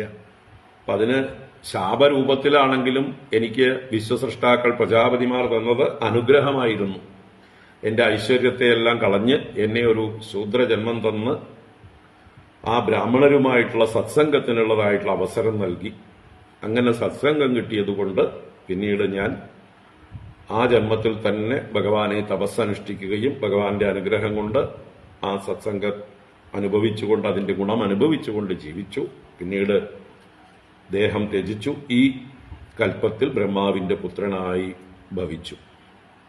അപ്പോൾ സത്സംഗവും ഭഗവത് ഭജനവും കൊണ്ട് ഈ അവസ്ഥയെ ഞാൻ പ്രാപിച്ചു. അപ്പൊ ആർക്കും ആവാം, എല്ലാവർക്കും ആവാം. ഏതവസ്ഥയിലിരിക്കുന്നവർക്കും ഇങ്ങനെ ഉയർന്നു വരാൻ കഴിയും ഭഗവത് ഭക്തി കൊണ്ട്, സത്സംഗം കൊണ്ട് എന്ന് സൂചിപ്പിച്ചുകൊണ്ട് തന്റെ കഥയെ അവിടെ ഉപസംഹരിച്ചു. പിന്നീട് യുധിഷ്ഠിര നാരദ സംവാദം മൊത്തത്തിൽ ഉപസംഹരിക്കുകയാണ് നാരദൻ. ഞാനിതാ നിനക്ക് ഇത്രയും നേരം എല്ലാ ധർമ്മങ്ങളും പറഞ്ഞു തന്നു, അവസാനമായിട്ട് ഗൃഹസ്ഥാശ്രമ ധർമ്മവും ഉപദേശിച്ചു എന്ന് പറഞ്ഞുകൊണ്ട് 74-ാം ശ്ലോകം. ധർമ്മസ്തേ ഗൃഹമേധീയോ വർണ്ണിതഃ പാപനാശനഃ ഗൃഹസ്ഥോയേന പദവീം അഞ്ജസാന്യാസിനാം ഇയാത്. ധർമ്മസ്തേ ഗൃഹമേധീയോ വർണ്ണിതഃ പാപനാശനഃ ഗൃഹസ്ഥോയേന പദവീം അഞ്ജസാന്യാസിനാം ഇയാത്. നാരദൻ യുധിഷ്ഠിരനോട് പറയുന്നു, ധർമ്മഃ തേ ഗൃഹമേധീയഃ വർണ്ണിതഃ പാപനാശനഃ. അപ്പൊ നിനക്ക് ഗൃഹമേധീയഃ ധർമ്മഃ തേ വർണ്ണിതഃ. കീദൃശഃ ധർമ്മഃ? പാപനാശനഃ. പാപനാശനഃ ഗൃഹമേധീയഃ ധർമ്മഃ. പാപനാശനഃ വാസനകളെ ക്ഷയിപ്പിക്കുന്ന, നമ്മുടെ ഉള്ളിലുള്ള പാപവാസനകളെ ഉന്മൂലനം ചെയ്യുന്ന, ക്ഷയിപ്പിക്കുന്നതായിട്ടുള്ള ഗൃഹമേധീയഃ ധർമ്മഃ, ഗൃഹസ്ഥാശ്രമ ധർമ്മം. തേ വർണ്ണിതഃ, അങ്ങേക്കായിക്കൊണ്ട് എന്നാൽ വർണ്ണിക്കപ്പെട്ടു. ഏന ഗൃഹസ്ഥഃ ന്യാസിനാം പദവീം അഞ്ജസാ ഇയാത്. ഏന ഈ ധർമാനുഷ്ഠാനം കൊണ്ട്, ഗൃഹസ്ഥാശ്രമ ധർമ്മം പ്രോപ്പറായിട്ട് അനുഷ്ഠിച്ചാൽ മതി. അതുകൊണ്ട് തന്നെ ഏന ഗൃഹസ്ഥഃ അഭി, ഗൃഹസ്ഥനാണെങ്കിലും ഗൃഹസ്ഥൻ ന്യാസിനാം പദവി, സന്യാസിമാർ ഏതൊരു ഫലത്തെ പ്രാപിക്കുന്നുവോ, ഏതൊരു മോക്ഷത്തെ പ്രാപിക്കുന്നുവോ, ഏതൊരു ഭഗവാനെ പ്രാപിക്കുന്നുവോ അതേ പദവിയിലേക്ക് അഞ്ജസാ ഇയാത്. അഞ്ജസ എളുപ്പത്തിൽ, പ്രയാസം കൂടാതെ, ഇമ്മീഡിയറ്റ് ആയിട്ട് നമുക്ക് അർത്ഥമാണ്. ഇയാത്, ഇയാത് എന്ന് പറഞ്ഞാൽ പ്രാപിക്കും, ഗമിക്കും എന്നർത്ഥം. ഇണ് ഗതൗ എന്നുള്ള ധാതുവിന്റെ രൂപാന്തരമാണ് ഇയാത്. Definitely you will reach there. നീ ആ സന്യാസിമാർ പ്രാപിക്കുന്ന, സന്യാസിമാർ അവരുടെ ധർമ്മം അനുഷ്ഠിച്ച ഏതൊരു പദവിയെ പ്രാപിക്കുന്നുവോ അതേ പദവിയെ ഗൃഹസ്ഥനായിട്ടുള്ള നീയും ഗൃഹസ്ഥാശ്രമധർമ്മം അനുഷ്ഠിച്ച് തന്നെ അന്ധക്കരണ ശുദ്ധി നേടി ഇവിടുന്ന് തന്നെ നിനക്ക് ആത്മജ്ഞാനിയായി തീരാം, ജനകാദികളെപ്പോലെ. അല്ലേ? കർമ്മണൈവ ഹി സംസിദ്ധിം ആസ്തിതാ ജനകാദയഃ ലോകസംഗ്രഹമേവാപി സമ്പശ്യൻ കർത്തുമർഹസി എന്ന് ഭഗവാൻ ഗീതയിൽ അർജുനനോട് പറഞ്ഞതുപോലെ കർമ്മണൈവ ഹി സംസിദ്ധിമാസ്തിതാ ജനകാദയ. ജനകാദി രാജർഷികളെല്ലാം അവരുടെ കർത്തവ്യകർമ്മങ്ങൾ ചെയ്തുകൊണ്ട് തന്നെ ഒരേ സമയം അന്ധക്കരണ ശുദ്ധി നേടി ആത്മജ്ഞാനത്തിന് അർഹരായി തീർന്ന മഹാത്മാക്കളാണ്, രാജർഷികളാണ്. അതുപോലെ രാജർഷിയായി നിനക്കും ഇവിടെ തന്നെ മുക്തനായി തീരാം. നിന്റെ ധർമ്മത്തെ നീ നിഷ്കളങ്കമായി വിട്ടുവീഴ്ച ഇല്ലാതെ അനുഷ്ഠിക്കുക. ഗൃഹസ്ഥാശ്രമധർമ്മം, രാജധർമ്മം നീ അനുഷ്ഠിക്കുക. സന്യാസിമാർ പ്രാപിക്കുന്ന മോക്ഷത്തെ നിനക്കും പ്രാപിക്കാം എന്ന് അങ്ങനെ കൺക്ലൂഡ് ചെയ്തിട്ട് വീണ്ടും ഈ പാണ്ഡവന്മാരുടെ ഭാഗ്യത്തെക്കുറിച്ച് ആവർത്തിച്ചു പറയുന്നു. നിങ്ങളാണ് ലോകത്തിലേക്ക് ഏറ്റവും വലിയ ഭാഗ്യവാന്മാർ. കാരണം നിങ്ങളുടെ കൂടെയാണ് ആ പരബ്രഹ്മം ഈ രൂപത്തിൽ, കൃഷ്ണരൂപത്തിൽ നിങ്ങൾക്ക് വേണ്ടി എന്തും ചെയ്തുകൊണ്ട്, നിങ്ങളുടെ സേവകനായിക്കൊണ്ട്, അനുജനായിക്കൊണ്ട്, അല്ലേ, മാതുലേയനായിക്കൊണ്ട്, സാരഥിയായി, ദൂതനായി എല്ലാ വേഷവും കെട്ടാൻ പോകുന്നു. അപ്പോ നിങ്ങളുടെ ഭാഗ്യം എന്താണ് പറയുക? മുമ്പും പറഞ്ഞു, പ്രഹ്ലാദന്റെ ഭാഗ്യത്തെക്കുറിച്ച് യുധിഷ്ഠിരൻ ആശ്ചര്യപ്പെട്ട് നിൽക്കുന്ന സമയത്ത് നരസിംഹാവതാരം കഴിഞ്ഞപ്പോഴും പറഞ്ഞു, വാസ്തവത്തിൽ ആ പ്രഹ്ലാദനേക്കാൾ എത്രയോ ഭാഗ്യവാന്മാരല്ലേ നിങ്ങൾ. ആ പ്രഹ്ലാദന് വേണ്ടി നരസിംഹമൂർത്തി കുറച്ച് നേരമല്ലേ പ്രകടമായുള്ളോടെ വന്ന കാര്യം കഴിഞ്ഞ് വേഗം സ്ഥലം വിട്ടില്ലേ? ഇവിടെയോ നിങ്ങളുടെ കൂടെ തന്നെ നടക്കുകയല്ലേ ഒരാള്. അപ്പൊ ആരാ ഏറ്റവും അധികം ഭാഗ്യവാന്മാർ എന്നുള്ള അത് അവിടെ പറഞ്ഞിരുന്നു. വീണ്ടും അത് ഓർമ്മിപ്പിക്കുകയാണ്. യൂയം ത്രിലോകേ ബദ ഭൂരിഭാഗാഃ, ഭൂരിഭാഗ്യാഃ എന്നും പാഠഭേദമുണ്ട്. യൂയം ത്രിലോകേ ബദ ഭൂരിഭാഗാഃ ലോകം പുനാനാ മുനയോഭിയന്തി യേഷാം ഗൃഹാൻ ആവസതീതി സാക്ഷാത് ഗൂഢം പരം ബ്രഹ്മ മനുഷ്യലിംഗം. യൂയം ത്രിലോകേ ബദ ഭൂരിഭാഗാഃ ലോകം പുനാനാ മുനയോഭിയന്തി യേഷാം ഗൃഹാൻ ആവസതീതി സാക്ഷാത് ഗൂഢം പരം ബ്രഹ്മ മനുഷ്യലിംഗം. നിങ്ങളാണ് ഏറ്റവും വലിയ ഭാഗ്യവാന്മാർ. യൂയം നിങ്ങൾ, നൃലോകേ മനുഷ്യലോകത്തിൽ മനുഷ്യന്മാരുടെ ഇടയിൽ വെച്ച്, ബദ ഭൂരിഭാഗ ഭൂരിഭാഗാഃ ബദ അധിക ഭാഗ്യവാന്മാരാകുന്നു, വർദ്ധിച്ച ഭാഗ്യവാന്മാരാകുന്നു. ബദ ആശ്ചര്യം, ആശ്ചര്യം, നിങ്ങളാണ് ഏറ്റവും വലിയ ഭാഗ്യവാന്മാർ. നിങ്ങളെക്കുറിച്ച് ഓർക്കുമ്പോഴാണ് എനിക്ക് ആശ്ചര്യം എന്ന് ബദ ശബ്ദം. കാരണം ലോകം പുനാനാ മുനയോഭിയന്തി, ലോകത്തെ പവിത്രീകരിക്കുന്നവർ, ലോകം പുനാനാഹ, പുനാനാഹ പുനിതമാക്കുന്നവർ, പുണ്യമാക്കുന്നവർ, പവിത്രമാക്കുന്നവരായ മുനയഃ താപസന്മാർ, മുനിമാർ, ഋഷീശ്വരന്മാർ, അഭിയന്തി നിങ്ങളുടെ അടുത്തേക്ക് വരുന്നു. അഭിയന്തി നിങ്ങളുടെ നേരേക്ക് വരുന്നു എന്നാണ്, നിങ്ങൾക്ക് അഭിമുഖമായി വരുന്നു, നിങ്ങളെ തെരഞ്ഞു വരുന്നു. എന്തുകൊണ്ട് നിങ്ങളുടെ അടുത്തേക്ക് വരണത്? മുനിമാരൊക്കെ, എന്നെ സംബന്ധിച്ച് എന്റെ പൂർവ്വജന്മത്തിൽ ഞാൻ മുനിമാരുടെ അടുത്തേക്ക് അവരെ അന്വേഷിച്ചൊക്കെ പോകേണ്ടിയൊക്കെ വന്നു, സത്സംഗത്തിന് അങ്ങോട്ടൊക്കെ പോകേണ്ടി വന്നു. എന്നാൽ ഇവിടെ മുനിമാര് നിങ്ങളെ എങ്ങട് വന്ന് അനുഗ്രഹിക്കണം. എന്തുകൊണ്ട്? യേഷാം ഗൃഹാൻ ആവസതീതി സാക്ഷാത് ഗൂഢം പരം ബ്രഹ്മ മനുഷ്യലിംഗം. ആ സാക്ഷാത് പരംബ്രഹ്മ, പരംബ്രഹ്മം പ്രപഞ്ചത്തിന്റെ മുഴുവൻ പരമകാരണമായിട്ടുള്ള ആ ആധാരമായ വസ്തു, അത് ഗൂഢമായിട്ട് മനുഷ്യലിംഗം എടുത്തുകൊണ്ട്, മനുഷ്യ ശരീരം എടുത്തുകൊണ്ട് ഗൂഢമായിട്ട്, എന്നുവെച്ചാൽ പ്രച്ഛന്ന വേഷത്തിൽ സ്വയം തന്റെ മഹിമയെ മറച്ചുകൊണ്ട് യേഷാം ഗൃഹാനാവസതീതി, യേഷാം ഗൃഹാൻ ആരുടെ ഗൃഹങ്ങളിലാണ് ആവസിക്കുന്നത് എന്നതുകൊണ്ട്, ആവസതി ഇതി, ആവസതി ആസമന്താത് വസതി, നിരന്തരം വസിച്ചുകൊണ്ടേയിരിക്കുന്നു. എപ്പോഴും നിങ്ങളുടെ കൂടെ തന്നെ, നിങ്ങളുടെ വീട്ടിൽ തന്നെയാണ് ഈ പരബ്രഹ്മം വസിക്കുന്നത് എന്നതുകൊണ്ട് അങ്ങേരെ കാണാനാണ് വരുന്നത്. ആ ഭഗവാൻ കൃഷ്ണനെ, പരബ്രഹ്മത്തെ ദർശിക്കാൻ വേണ്ടിയിട്ടാണ് അവർ വരുന്നതെങ്കിലും നിങ്ങളുടെ അടുത്തേക്ക് നിങ്ങളെ തെരഞ്ഞുകൊണ്ടാണ് അവര് വരുന്നത്, ഈ മുനിമാരെല്ലാം. അപ്പൊ നിങ്ങൾ എത്ര എത്ര ഭാഗ്യവാന്മാരാണ്. നിങ്ങളെ തേടി നിങ്ങളുടെ ഗൃഹങ്ങളിലേക്ക് സജ്ജനങ്ങൾ സത്സംഗം ചെയ്യാനായിക്കൊണ്ട് വരുന്നു. അതിന് കാരണം നിങ്ങളുടെ കൂടെ തന്നെയാണ്, നിങ്ങളുടെ ഗൃഹത്തിൽ തന്നെയാണ് കൂടുതൽ സമയവും ഈ കൃഷ്ണരൂപത്തിലിരിക്കുന്ന പരബ്രഹ്മ. ഹന്തഭാഗ്യം ജനാനാമെന്ന് മേൽപ്പത്തൂർ പറഞ്ഞതുപോലെ ഇവിടെ നിങ്ങളുടെ പാണ്ഡവാനാം, ഹന്തഭാഗ്യം പാണ്ഡവാനാം, ഈ പാണ്ഡവന്മാരുടെ ഭാഗ്യം എന്തു പറയാൻ എന്ന് എടുത്തു പറയുകയാണ്. യൂയം ഋലോകേ ബദഭൂരിഭാഗാഃ ലോകം പുനാനാമുനയോഭിയന്തി യേഷാം ഗൃഹാൻ ആവസതീതി സാക്ഷാത് ഗൂഢം പരം ബ്രഹ്മ മനുഷ്യലിംഗം.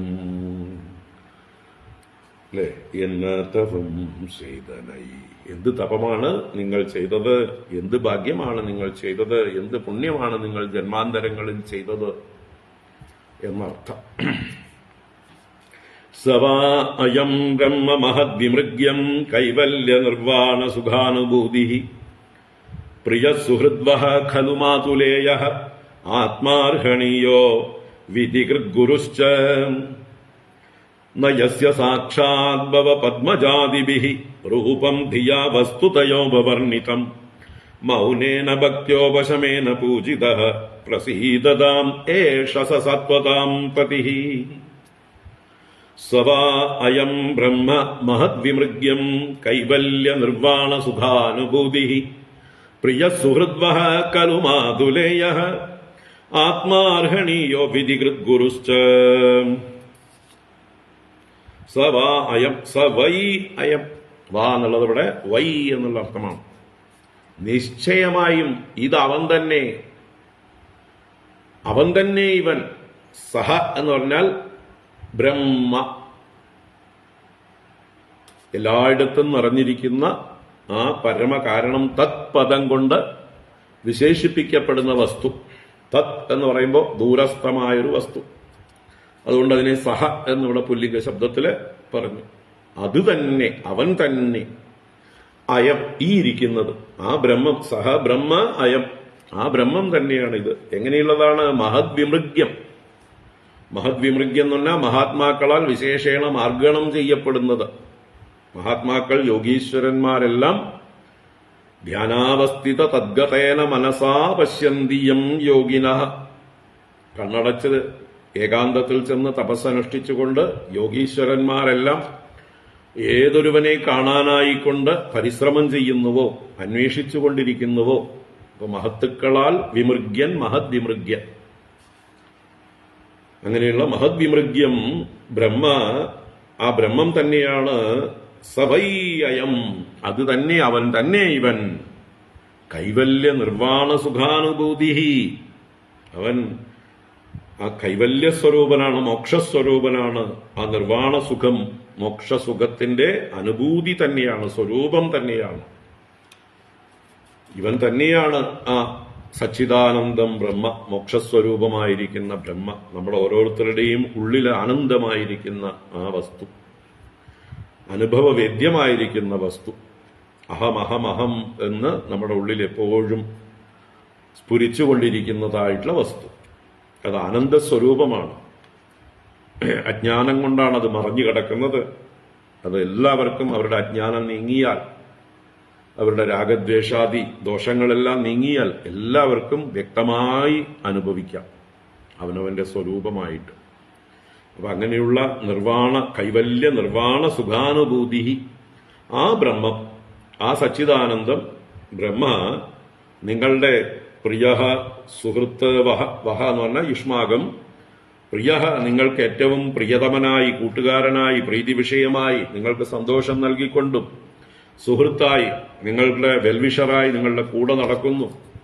മാതുലേയ, അമ്മാമന്റെ പുത്രനായി, വസുദേവരുടെ പുത്രനായി, കുന്തി സഹോദരനായ വസുദേവരുടെ പുത്രനായി, മാതുലേയനായിട്ടും, ആത്മാ നിങ്ങളുടെ ഓരോരുത്തരുടെയും ആത്മാവായും, അർഹണീയ ഇപ്പതാ നിങ്ങളാലെല്ലാം പൂജ്യനായി, ആ അഗ്രാസനത്തിലിരുത്തി നിങ്ങളെല്ലാം പാദപൂജ ചെയ്തില്ലേ, അങ്ങനെ നിങ്ങളാൽ പൂജിക്കപ്പെടുന്നവനായും, വിധികൃത്ത് എന്നാൽ അതേസമയം നിങ്ങളുടെ വിധികളെ ചെയ്യുന്നവനായി, നിങ്ങൾ ആജ്ഞാപിക്കുന്നു അവൻ അനുസരിക്കുന്നു.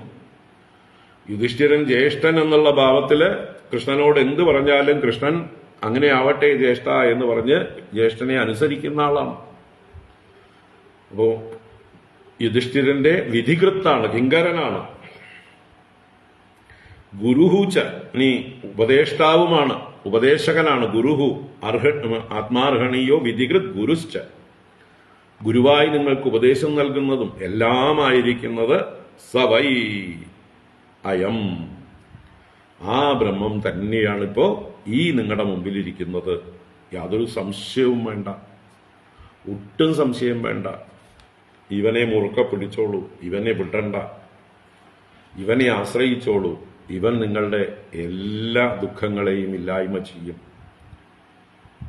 അവനെ ഗുരുവായി കണ്ടോളൂ എന്നുള്ള അർത്ഥത്തില് നാരദൻ കൃഷ്ണന്റെ രഹസ്യം യുധിഷ്ഠിരന് നല്ലതുപോലെ വ്യക്തമായി കൊടുത്തു. ആ സദസ്സിലുള്ളവർക്കെല്ലാം കേട്ടിട്ടുണ്ടാവും, ഗ്രഹിക്കാൻ കഴിഞ്ഞിട്ടുണ്ടാവും. ഓരോരുത്തരും അവരവരുടെ കഴിവിനനുസരിച്ച് മനസ്സിലാക്കിയിട്ടുണ്ടാവും. നയസ്യ സാക്ഷാത് ഭവ പത്മജാതിഭിഃ രൂപം ധിയാ വസ്തുതയോപവർണിതം മൗനേന ഭക്ത്യോപശമേന പൂജിതഃ പ്രസീദതാം ഏഷ സത്വതാം പതിഃ. ഒരു പ്രാർത്ഥനയോടുകൂടെ ഈ ഒരു ഭാഗം സമർപ്പിക്കുകയാണ് നാരദൻ. അപ്പോ യസ്യ സാക്ഷാത് രൂപം ഭവ പത്മജാതിഭിഃ ദിയാ വസ്തുതയാ ന ഉപവർണിതം. യസ്യ, ഏതൊരുവന്റെ, ഏതൊരു കൃഷ്ണന്റെ, ഏതൊരു ഭഗവാന്റെ സാക്ഷാത് രൂപം, സാക്ഷാത് രൂപം സ്വരൂപം, ഒറിജിനൽ സ്വരൂപം, അദ്ദേഹത്തിന്റെ യഥാർത്ഥ മഹാത്മ്യം, ആ സാക്ഷാത് രൂപം ഭവ പത്മജാതിഭിഃ, അവിടെ സന്ധി വരുമ്പോ പത്മജാതിഭീ എന്ന് ദീർഘമാകണം. പത്മജാതിഭിഃ എന്ന് പിരിക്കുമ്പോ സന്ധിയിൽ വായിക്കണമെങ്കിൽ നയസ്യ സാക്ഷാത് ഭവ പത്മജാതിഭീ രൂപം ദിയാ, വിസർഗം ദീർഘമായി മാറണം അവിടെ. ഭവപത്മജാതിഭിഃ രൂപം ദിയാ വസ്തുതയോപവർണിതം. അപ്പോ ഭവപത്മജാതികൾ എന്ന് പറഞ്ഞാൽ ഭവൻ എന്നാൽ ശിവൻ, പത്മജൻ എന്ന് പറഞ്ഞാൽ ബ്രഹ്മദേവൻ. അപ്പൊ ശിവനാലും ബ്രഹ്മദേവനാലും ആദിഭിഃ എന്നുള്ളത് കൊണ്ട് മറ്റ് ദേവന്മാരാലും, ഇന്ദ്രാദി മറ്റ് ദേവന്മാരാലും മറ്റ് ഋഷീശ്വരന്മാരാലും ആരാലും തന്നെ, ഏറ്റവും വലിയ ആളെ എടുത്തു പറഞ്ഞു കഴിഞ്ഞാൽ പിന്നെ ഉപലക്ഷണത്തിൽ ബാക്കിയുള്ളവരൊക്കെ പെട്ടു. ഭവനും പത്മജനും പെട്ടുകഴിഞ്ഞാൽ പിന്നെ അതിൽ താഴെയുള്ളവരൊക്കെ പറയേണ്ട ആവശ്യമുണ്ടോ? കൈമുതിക ന്യായം. ഭവപത്മജാതിഭിഃ ധിയാ വസ്തുതയാ ന ഉപവർണിതം. അവരുടെ ബുദ്ധി കൊണ്ടോ അതിനെ യഥാർത്ഥമായിട്ട് വസ്തുതയാ ഇന്നതാണ് വസ്തു എന്നുള്ള രീതിയിൽ നിർവചിച്ച് വർണ്ണിക്കാൻ കഴിഞ്ഞിട്ടില്ല. ന ഉപവർണിതം. അപ്പൊ ബ്രഹ്മദേവനോ മഹാദേവനോ പോലും ഈ ഭഗവാന്റെ സ്വരൂപം ഇന്നതാണ്, അദ്ദേഹത്തിന്റെ മഹാത്മ്യം ഇന്നതാണെന്ന് വർണ്ണിച്ചു തീർക്കാൻ സാധിച്ചിട്ടില്ല. അദ്ദേഹത്തെ എങ്ങനെ പൂജിക്കാം നമുക്ക്? അവരൊക്കെ എങ്ങനെയാ പൂജിക്കുന്നത്? വർണ്ണിച്ചു തീർക്കാൻ കഴിയില്ല എന്നറിഞ്ഞുകൊണ്ട് വാക്കുകളെ അടക്കുന്നു. മൗനേന ഭക്ത്യ ഉപശമേന പൂജിതഃ. മൗനം കൊണ്ട്, ഉള്ളിൽ വിചാരം ചെയ്തുകൊണ്ട് എന്നർത്ഥം, മനനം ചെയ്തുകൊണ്ട്, ഭഗവാന്റെ മാഹാത്മ്യത്തെക്കുറിച്ച് വിചാരം ചെയ്തുകൊണ്ട്, മൗനം അവലംബിച്ചുകൊണ്ട്, വാക്കുകൾ അടക്കി, പ്രേമം കൊണ്ട്, ഭക്തിയ എന്ന് പറഞ്ഞാൽ പ്രേമപൂർവം, ഉപശമേന അവനവന്റെ ഇന്ദ്രിയങ്ങളെയും മനസ്സിനെയും അടക്കിക്കൊണ്ട്, വിനയം പ്രകടിപ്പിച്ചുകൊണ്ട്, യമനിയമാദികൾ അഭ്യസിച്ചുകൊണ്ട്, ധിക്കാരം കാണിക്കാതെ, ഉപശമേന പൂജിതഃ പൂജിക്കപ്പെടുന്ന ഏഷഃ സത്വതാം പതിഃ, ഈ സത്വതന്മാരുടെ പതി, ഭക്തന്മാരുടെ മുഴുവൻ പാലകൻ, എല്ലാവരുടെയും രക്ഷകൻ, യാദവന്മാരുടെയൊക്കെ രക്ഷകൻ എന്നും പറയാം. അങ്ങനെയുള്ള ഈ ഭഗവാൻ പ്രസീദതാം, നമ്മുടെ എല്ലാം നേർക്ക് പ്രസാദിക്കട്ടെ, ആ ഭഗവാൻ പ്രസാദിക്കട്ടെ എന്ന് പ്രാർത്ഥിച്ചുകൊണ്ട് നാരദൻ തന്റെ വാക്കുകളെ അടക്കി. ഇനി ഇതിൽ കൂടുതലൊന്നും പറയാനില്ല എന്ന് പറഞ്ഞ് ആ രാജസൂയ സദസ്സിൽ വെച്ച് നാരദൻ യുധിഷ്ഠിരന് തന്റെ ഉപദേശം ഉപസംഹരിച്ചു. തുടർന്ന് ആ കാര്യങ്ങളെക്കുറിച്ച് 3 ശ്ലോകങ്ങളെ കൊണ്ട് പറയുന്നു. ശ്രീശുക ഉവാച. അപ്പൊ ഇനി ശ്രീശുകനാണ്. അല്ലെ, ഇതുവരെ നാരദ ഉവാച നാരദ ഉവാച നാരദ ഉവാച എന്ന് പറഞ്ഞിരുന്നു. ഇനി നാരദൻ വായടച്ചു. അതിനെക്കുറിച്ച്, നാരദൻ പോയതിനെക്കുറിച്ചും ശ്രീശുക ബ്രഹ്മർഷി പരീക്ഷത്തിന് പറഞ്ഞു കൊടുക്കും. തന്റെ മുത്തശ്ശനായ യുധിഷ്ഠിരനും നാരദനും തമ്മിലുണ്ടായ സംവാദത്തെ പരീക്ഷിത്തിരുന്ന് ശ്രദ്ധയോടെ കേൾക്കുകയാണ്. ശ്രീശുക ഉവാച. ഇതി ദേവർഷിണാ പ്രോക്തം നിശമ്യ ഭരതർഷഭഃ പൂജയാമാസ സുപ്രീതഃ കൃഷ്ണം ച പ്രേമവിഹ്വലഃ കൃഷ്ണപാർത്ഥൗ ഉപാമന്ത്ര്യ പൂജിതഃ പ്രയയൗ മുനിഃ ശ്രുത്വാ കൃഷ്ണം പരം ബ്രഹ്മ പാർത്ഥഃ പരമവിസ്മിതഃ. ശ്രീശുക ഉവാച. ഇതി ദേവർഷിണാ പ്രോക്തം നിശമ്യ ഭരതർഷഭഃ പൂജയാമാസ സുപ്രീതഃ കൃഷ്ണം ച പ്രേമവിഹ്വലഃ. ശ്രീശുക ബ്രഹ്മർഷി പരീക്ഷത്തിനോട് തുടരുന്നു. ഇതി, ഇപ്രകാരം, ദേവർഷിണാ പ്രോക്തം നിശമ്യ, ദേവർഷിയായ നാരദനാൽ നല്ലതുപോലെ പറയപ്പെട്ടത് കേട്ടിട്ട്. ആര്? ഭരതർഷഭഃ, ഭരതവംശത്തിലെ ഋഷഭനായ ശ്രേഷ്ഠനായ യുധിഷ്ഠിരൻ. ഭരതർഷഭഃ എന്ന വിസർഗത്തോടുകൂടിയാണ്. അപ്പൊ യുധിഷ്ഠിരഃ എന്നർത്ഥം. ആ യുധിഷ്ഠിരൻ സുപ്രീതഃ പ്രേമവിഹ്വലഃ, അദ്ദേഹത്തെ വിശേഷിപ്പിച്ചതാണ്. ഇത് കേട്ടതായിട്ടുള്ള യുധിഷ്ഠിരന്റെ ഭാവം സുപ്രീതഃ, നല്ലതുപോലെ പ്രീതിയുള്ളവനായി, സന്തോഷമുള്ളവനായി, ഭഗവാന്റെ നേരെ പ്രേമമുള്ളവനായി എന്നൊക്കെ അർത്ഥം. നാരദനോടും ഭഗവാനോടും എല്ലാം ആ ഒരു പ്രീതി അഥവാ പ്രിയം വർദ്ധിച്ചു. അദ്ദേഹത്തിന്റെ ഉള്ളില് സന്തോഷം വർദ്ധിച്ചു. പ്രേമവിഹ്വലഃ, പ്രേമപരവശനായി, ഭഗവാന്റെ കാരുണ്യമോർത്ത് ഈ കൃഷ്ണൻ പരബ്രഹ്മമാണ്, എന്നിട്ടും നമ്മളോടുള്ള കാരുണ്യം കൊണ്ട് നമ്മുടെ കൂടെ മാതുലേയനായി, സഖാവായി, സുഹൃത്തായി, ഗുരുവായി, വിധികൃത്തായി ഒക്കെ കൂടെ നടക്കുന്നു. അപ്പൊ അതൊക്കെ ഒന്ന് ആലോചിച്ചപ്പോ പ്രേമവിഹ്വല, ഭക്തി കൊണ്ട് ഒരു പരവശനായി, പ്രേമപരവശനായി, സ്നേഹാധിക്യം അദ്ദേഹത്തെ തള്ളിത്തള്ളി വന്നു. തീർച്ചയായിട്ടും കണ്ണുകൾ നിറഞ്ഞിട്ടുണ്ടാവും, ശരീരത്തിൽ രോമാഞ്ചം കൊണ്ട് വിറയലൊക്കെ ഉണ്ടായിട്ടുണ്ടാവും, ഗദ്ഗത കണ്ഠനായിട്ടുണ്ടാവും. ആ ഒരവസ്ഥയില് സുപ്രീതനായി കൃഷ്ണം പൂജയാമാസ, ആ ഭഗവാനെ ഒന്നുകൂടെ ബഹുമാനിച്ച് ആഗ്രാസനത്തിലിരുത്തിയ പൂജ പൂർണ്ണമാക്കി. ഇടയ്ക്ക് ശിശുപാല വധമൊക്കെ വേണ്ടി വന്നുല്ലോ. പൂജ നടന്നുകൊണ്ടിരിക്കുന്നതിന്റെ ഇടയിലാണ് ശിശുപാലൻ എണീച്ച് ബഹളമൊക്കെ വെച്ചത്. അത് കഴിഞ്ഞു. അത് കഴിഞ്ഞിട്ടാണ് ഈ സംവാദം ഉണ്ടായത്. അപ്പൊ അതെല്ലാം കഴിഞ്ഞു ഒന്നുകൂടെ മനസ്സിരുത്തി ഭഗവാന്റെ പാദപൂജ ചെയ്തു. അങ്ങനെ കൃഷ്ണം പൂജയാമാസ. ആ ഇതെല്ലാം കഴിഞ്ഞു. രാജസൂയയാഗത്തിന്റെ മുഖ്യ ചടങ്ങുകളൊക്കെ കഴിഞ്ഞപ്പോൾ കൃഷ്ണപാർത്ഥൗ ഉപാമന്ത്രിയ പൂജിതഃ പ്രയയൗ മുനിഃ. ആ മുനിഃ, നാരദമുനി, പ്രയയൗ പ്രയാണം ചെയ്തു. അദ്ദേഹം പ്രകർഷേണ യയൗ പോയി. എങ്ങനെയായിട്ട്? പാർത്ഥൗ ഉപാമന്ത്ര്യ, കൃഷ്ണശ്ച പാർത്ഥശ്ച തൗ ദ്വൗ, കൃഷ്ണനും പാർത്ഥനും അവർ രണ്ടുപേരോടും ഉപാമന്ത്ര്യ യാത്ര ചോദിച്ച്. അപ്പോ ഭഗവാൻ കൃഷ്ണനോടും യുധിഷ്ഠിരനോടും അനുവാദം ചോദിച്ച് അവരാൽ പൂജിത, കൃഷ്ണനും നാരദ മഹർഷിയെ ബഹുമാനിക്കും, യുധിഷ്ഠിരനും അദ്ദേഹത്തെ വേണ്ട രീതിയിൽ പൂജിക്കും അഥവാ ബഹുമാനിക്കും. അങ്ങനെ വേണ്ട രീതിയിൽ ബഹുമാനിച്ച് അദ്ദേഹത്തിനെ സമ്മാനിച്ച് യാത്രയാക്കി. ആ മുനിഹി പ്രയയൗ, നാരദ മഹർഷി ആ സദസ്സിൽ നിന്ന് പോയി. ശ്രുത്വാ കൃഷ്ണം പരം ബ്രഹ്മ പാർത്ഥഃ പരമവിസ്മിതഃ.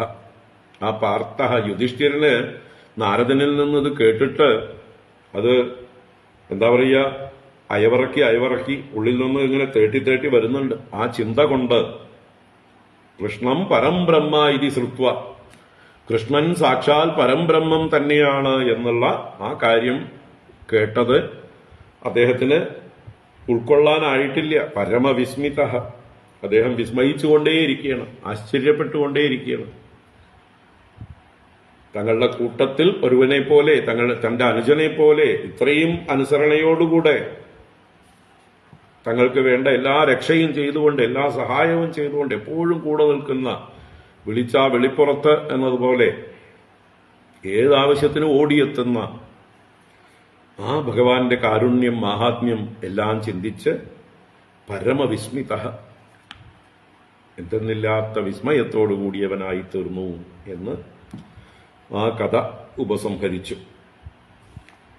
ഇനി പരീക്ഷിത്ത് രാജാവ് സുഖബ്രഹ്മർഷിയോട് അവസാനത്തെ ശ്ലോകത്തിൽ ഒരു കൺക്ലൂഷനായിട്ടൊരു കാര്യം പറയുന്നു. ഇതി ദാക്ഷായണീനാം തേ പൃഥഗ്വംശാഃ പ്രകീർത്തിതാഃ ദേവാസുരമനുഷ്യാദ്യാഃ ലോകായത്ര ചരാചരാഃ.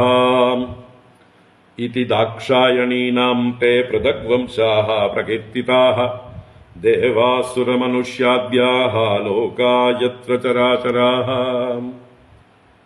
നമ്മുടെ ശാസ്ത്രങ്ങളിലൊക്കെ ഇതി ഇതി ഇതി എന്ന് ശ്ലോകങ്ങളുടെ ആരംഭത്തിൽ പ്രയോഗിക്കുമ്പോൾ ഇപ്രകാരം എന്നാണ് അതിന്റെ സാമാന്യ അർത്ഥമെങ്കിലും ഒരു പ്രസംഗത്തിന്റെ അല്ലെങ്കിൽ ഒരു ആശയത്തിന്റെ കൺക്ലൂഷനായിട്ട് പറയുകയാണ് ഇവിടെ. ഇങ്ങനെ ഇത്രയും നേരം പറഞ്ഞതിന്റെ ഒരു കൺക്ലൂഷൻ പറയണം. ഇങ്ങനെ ദാക്ഷായണീനാം തേ പൃഥഗ്വംശാഃ പ്രകീർത്തിതാഃ. സുഖബ്രഹ്മർഷിയോട് പരീക്ഷിത്ത് രാജാവിനോട് സുഖബ്രഹ്മർഷി പറയണം. തേ നിന്നോട്, തുഭ്യം അർത്ഥത്തില് ദാക്ഷായണീനാം പൃഥഗ്വംശാഃ. ദാക്ഷായണിമാർ എന്ന് പറഞ്ഞാൽ ദക്ഷപുത്രിമാർ, പ്രാചേതസ ദക്ഷൻ. ആ ദക്ഷന്റെ 60 കന്യകമാർ. ആ 60 കന്യകമാരുടെ ചരിത്രമാണ് ഷഷ്ഠസ്കന്ധത്തില് പറഞ്ഞു തുടങ്ങിയത്. അതിന്റെ ഒരു എക്സ്റ്റൻഷനായിട്ടാണ് ദിതിയുടെ 2 മക്കളുടെ കഥയും സപ്തമസ്കന്ധത്തില് പറഞ്ഞത്. ഷഷ്ഠസ്കന്ധത്തില് ദക്ഷപുത്രിമാർ 60 കന്യകമാരുടെ അവരാരെയൊക്കെ വിവാഹം കഴിച്ചു എന്നും അവരുടെ മക്കൾ ആരൊക്കെയാണെന്നും സൂചിപ്പിച്ചു. നമ്മുടെ എന്താ പറയുക, വിശ്വരൂപന്റെ കഥയടക്കം ഒക്കെ പറഞ്ഞപ്പോഴാണ് വൃത്രാസുരന്റെയും മറ്റേ ചിത്രകേതു ഉപാഖ്യാനമൊക്കെ സംഗതിവശാൽ വന്നത്. മരുതുകളുടെ ഉൽപ്പത്തി എല്ലാം പറഞ്ഞുവല്ലോ. അതെല്ലാം കഴിഞ്ഞ് ദിതിയുടെ മക്കളായി വീണ്ടും ഹിരണ്യകശിപുക്കളെ കുറിച്ച് സപ്തമസ്കന്ധത്തിന്റെ ആരംഭത്തിൽ പറഞ്ഞ് ഹിരണ്യാക്ഷ വധത്തെക്കുറിച്ച് സൂചിപ്പിച്ച് ഹിരണ്യകശിപുവിന്റെ കഥയിലേക്ക് വന്നു. ആ ഹിരണ്യകശിപുവിന്റെ മകനായ പ്രഹ്ലാദന്റെ ചരിത്രം പറഞ്ഞു. അപ്പൊ ഇങ്ങനെ ഇപ്രകാരം ദാക്ഷായണീനാം പൃഥഗ്വംശാഃ തേ പ്രകീർത്തിതാഃ. ദാക്ഷായണിമാരുടെ, ദക്ഷപുത്രിമാരുടെ 60 പേരുടെ വ്യത്യസ്തങ്ങളായ വംശങ്ങളെക്കുറിച്ച് നിന്നോട് നല്ലതുപോലെ പറഞ്ഞു തന്നു. ദേവാസുര മനുഷ്യാദ്യാഃ ലോകാഃ യത്ര ചരാചരാഃ. ഇതി എന്താ പറയുക, ദേവാസുര മനുഷ്യാദ്യാഃ ലോകാഃ ചരാചരാഃ ലോകാഃ യത്ര. യത്ര എന്ന് പറഞ്ഞാൽ ഏതൊരു ദാക്ഷായണിമാരുടെ വംശത്തിലാണ്, ദക്ഷപുത്രിമാരുടെ വംശത്തിലാണ് ലോകാഹ ചരാചരാഹ ലോകാഹ ചരവും അചരങ്ങളുമായിട്ടുള്ള സകല ലോകങ്ങളും ഉണ്ടായി വന്നത്. ദേവാസുര മനുഷ്യാദ്യാഹ ലോകാഹ. ദേവന്മാര്, അസുരന്മാര്, മനുഷ്യന്മാര്, ആദ്യ ശബ്ദം കൊണ്ട് ഉരകങ്ങള്, പക്ഷികള്, വൃക്ഷലതാദികള്, അങ്ങനെയുള്ള ഏതൊക്കെ വിഭാഗങ്ങളെക്കുറിച്ച് വർണ്ണിച്ചുവോ ഒക്കെ മറ്റേ ദക്ഷപുത്രിമാരുടെ വംശത്തിൽ നിന്നാണ് വൃദ്ധിയെ പ്രാപിച്ചത്. ദക്ഷന് 60 പുത്രിമാർ. ആ 60 പുത്രിമാരും അവരിലൂടെ ഈ വിശ്വത്തെ മുഴുവൻ നിറയ്ക്കാനുള്ളതായിട്ടുള്ള പ്രജകളും ഉണ്ടായത് ദക്ഷന്റെ ഉപാസന കൊണ്ട്. ദക്ഷൻ ഭഗവാനെ ഉപാസിച്ചു. ഹംസഗുഹ്യം എന്നുള്ള ആ മഹത്തായ സ്തോത്രം കൊണ്ട് ഭഗവാനെ സ്തുതിച്ച് അദ്ദേഹം തപസ്സനുഷ്ഠിച്ചതിന്റെ ഫലമായി ദക്ഷന് ആദ്യം 10,000 പുത്രന്മാർ, പിന്നെ 1000 പുത്രന്മാർ. അവരൊക്കെ ഉണ്ടായെങ്കിലും അവര് സന്തതികളെ ജനിപ്പിച്ചില്ല എന്ന് പറഞ്ഞു.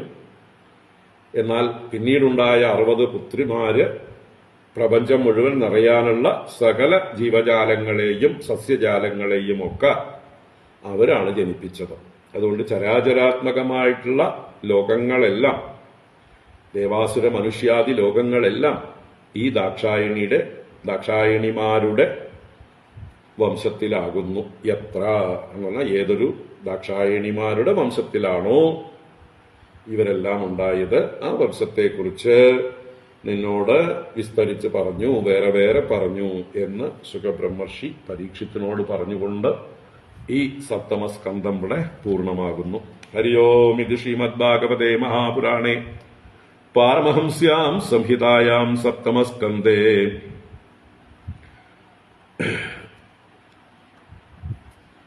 സദാചാരനിർണയോ നാമ പഞ്ചദശോऽധ്യായഃ.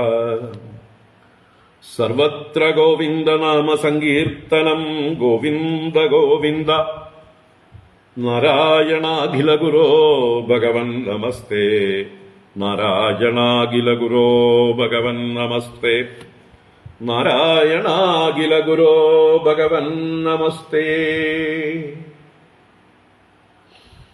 ഓം കായേന വാചാ മനസേന്ദ്രിയൈർവാ ബുദ്ധ്യാത്മനാ വാ പ്രകൃതേ സ്വഭാവാത് കരോമി യദ്യത് സകലം പരസ്മൈ നാരായണായേതി സമർപ്പയാമി. ഓം ശാന്തി ശാന്തി ശാന്തി. ഹരി ഓം. ശ്രീ ഗുരുഭ്യോ നമഃ. ഹരി ഓം.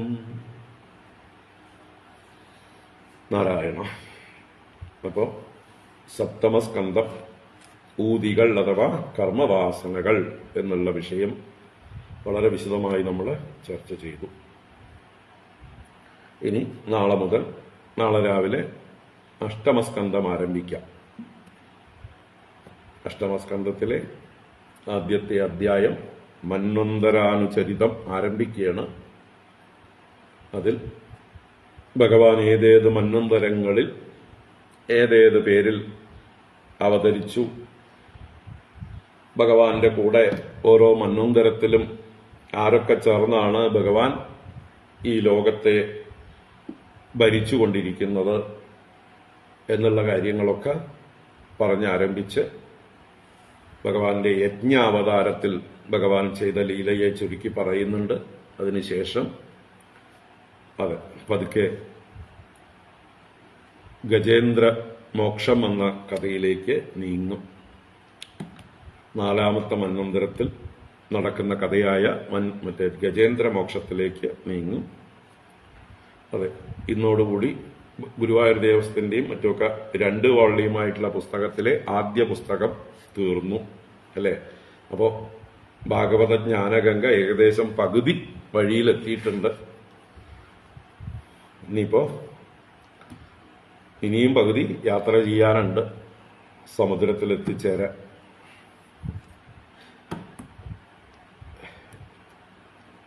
നമുക്കത് നാളെ പുതിയ പുസ്തകം തുടങ്ങാം. ഓക്കെ. ഹരിയോം ഹരിയോം ഹരിയോം. എല്ലാവർക്കും ശുഭരാത്രി. നാളെ 11 മണിക്ക് അഷ്ടമസ്കന്ധം ആരംഭിക്കാം. നാരായണ. ഹരിയോം ഹരിയോം ഹരിയോം.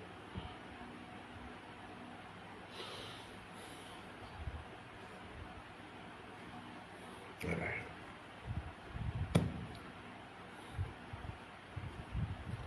ശരി. അപ്പോൾ